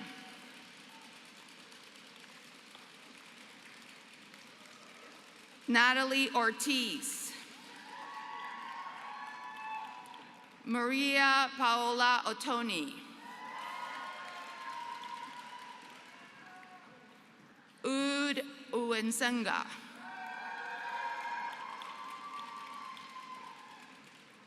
Olutosin Owayemi. Aliyah Pavani. Gladys Pachas. Kevin Arturo Pacheco Barrios.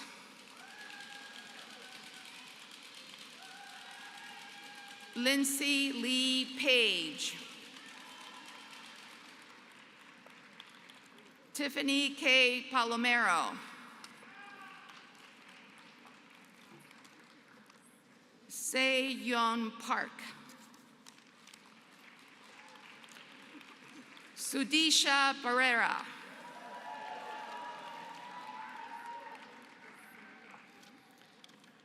Rafaela Pontes. Marco Popovich.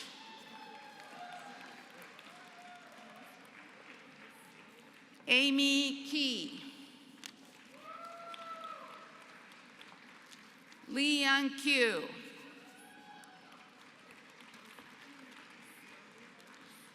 Nancy Quintanilla.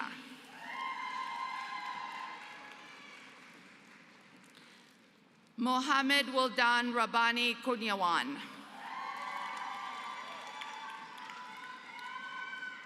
Banapsha Rahman.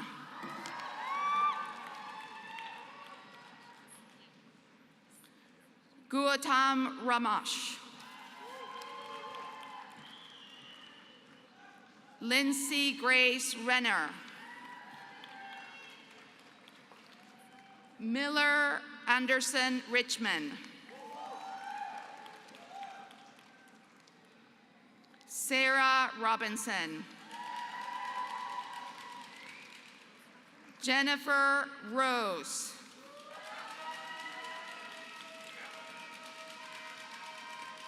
Carlo Rose. Nagmed Rohani. Maria Clara Saad Meneses.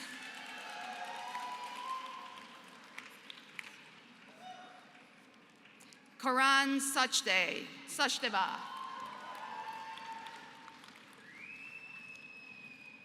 Kashini Sagan. Maggie Salinger. Manuel Sanchez Castro.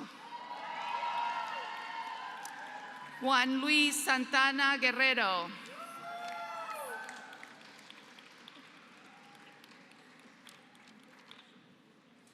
Dr. Alexa Naomi Sasson. Alexis Michelle Schmid. Jesse Chanel.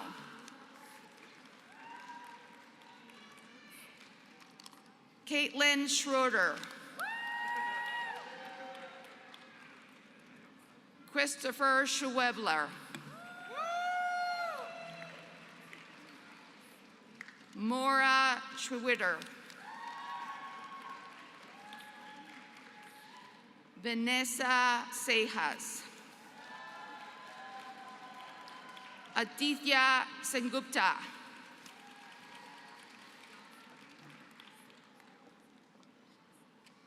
Hisham Shaban.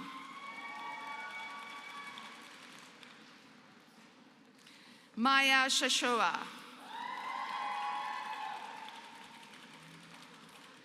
Shen Chi. Naosato Chibata.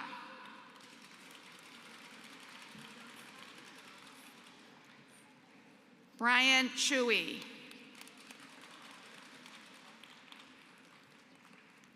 Evan Sio. Juan Carlos Silva Godinez. Kevin McClare Simon. Sumaya Singh.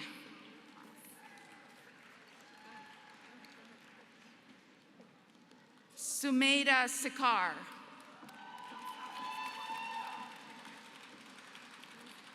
Colin Wei-Kin Su.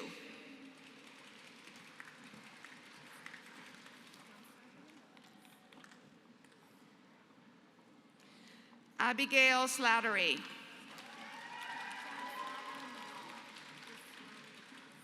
Katie Sonnefeld. Saad Soraya.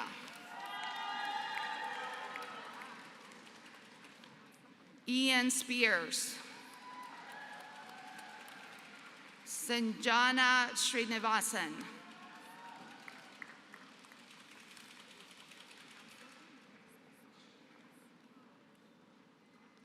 Nikola Stankovic.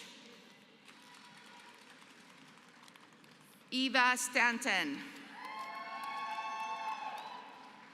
Maria Cristina Stavridou.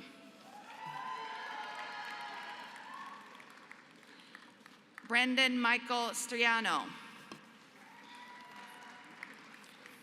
Samuel Sule Sa.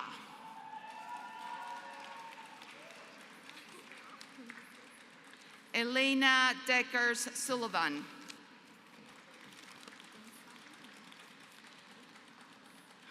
Kaylee Safara.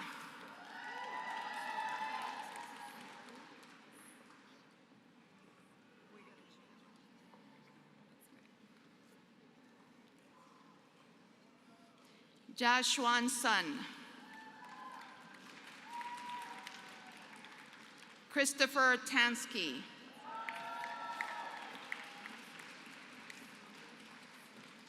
Heaven Deshane Tatere.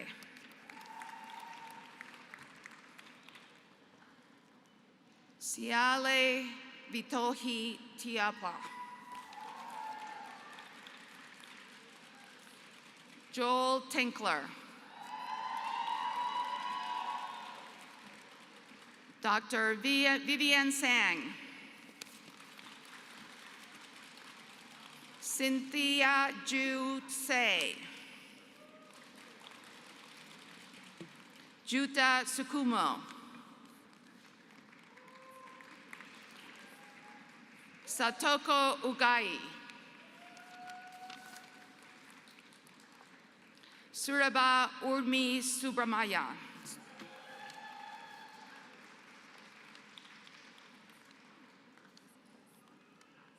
Eric Bakil.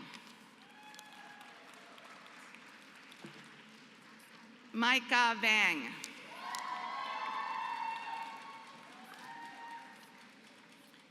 Gabriela Bavala.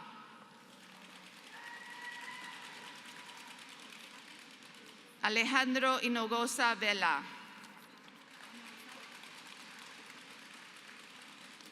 Anusha Venkatesh. Julia Vitagliano. Sandeep Sai Voletti.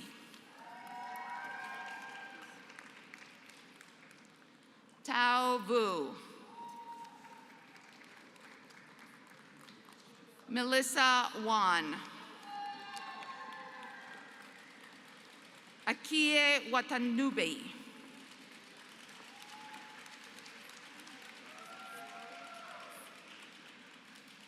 Brittany Nicole Watson. Joseph Thomas Wirtz. Susan Jessica Wiener. Clark Williamson. Teresa Williamson. Alexis Wing.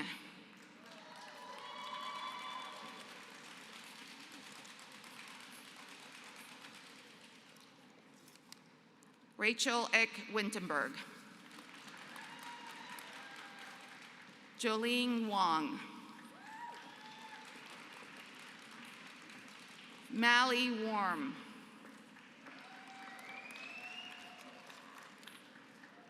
Catherine Wright. Meng Meng Shu.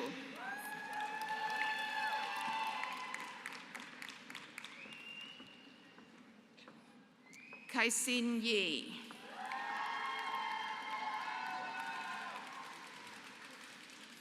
Joanne Zhou. Sean Zhou.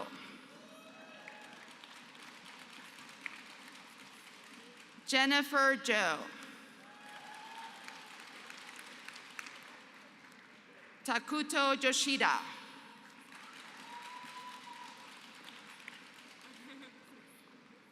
Mai Yuan.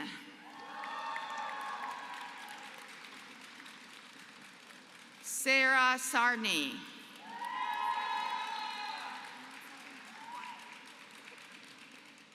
Ruth Seto.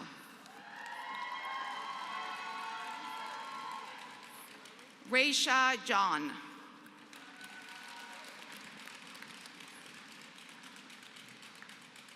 Tarhon Shuang.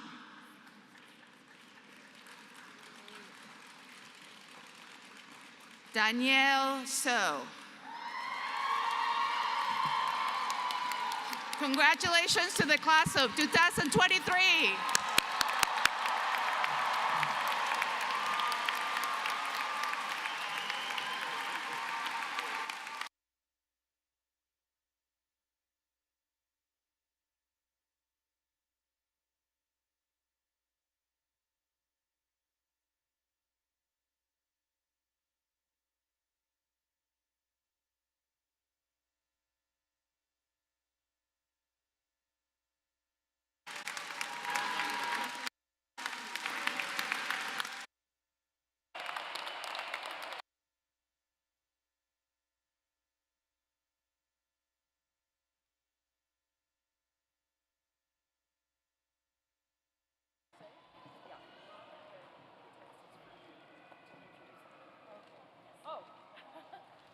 Wow.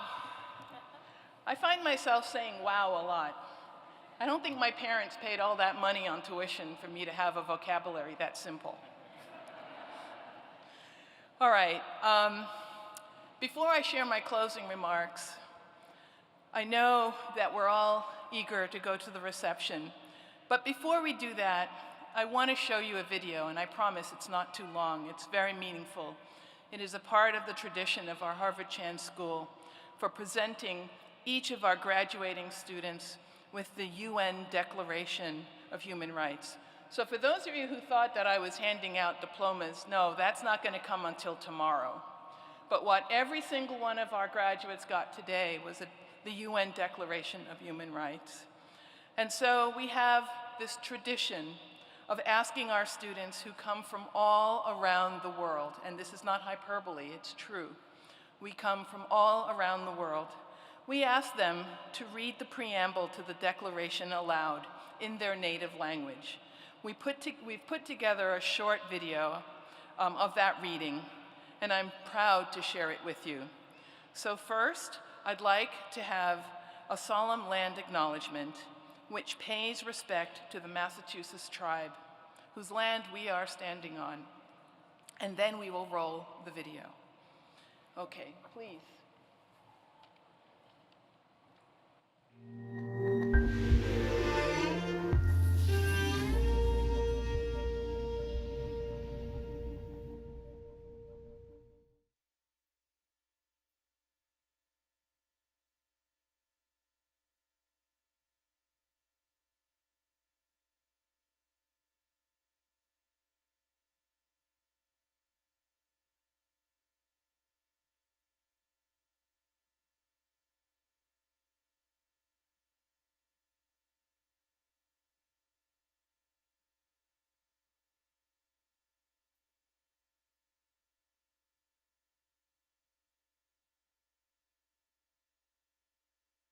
Bio tijekwe shishe akiyesi iyi.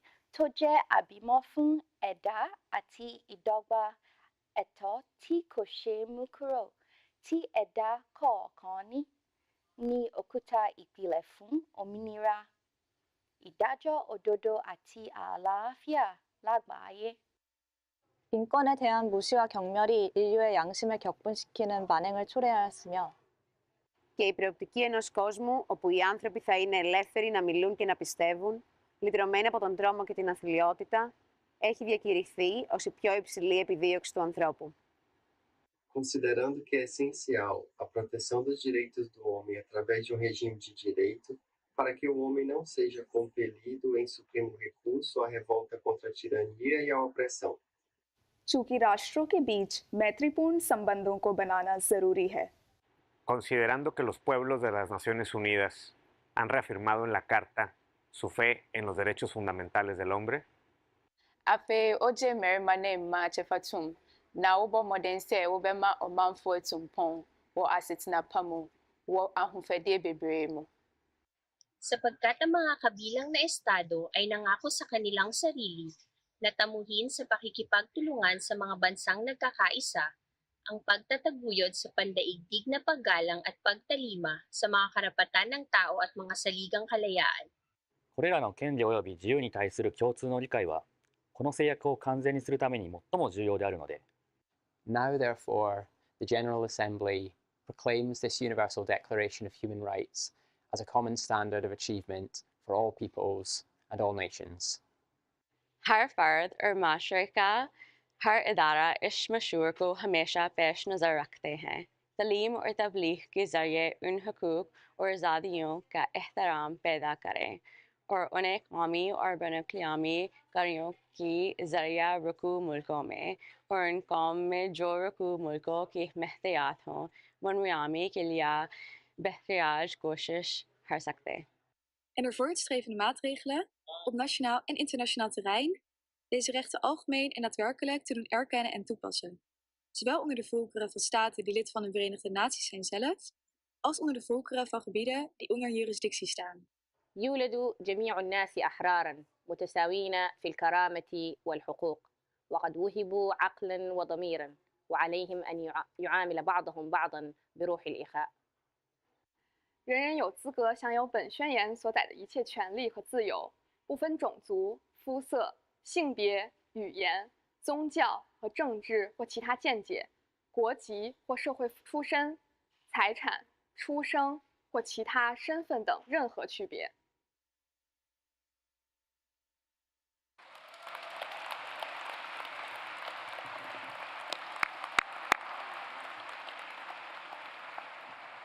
Congratulations, graduates. We are so proud of all that you've accomplished. You are an accomplished class. And I also want to say congratulations and thanks to the entire Harvard Chan community.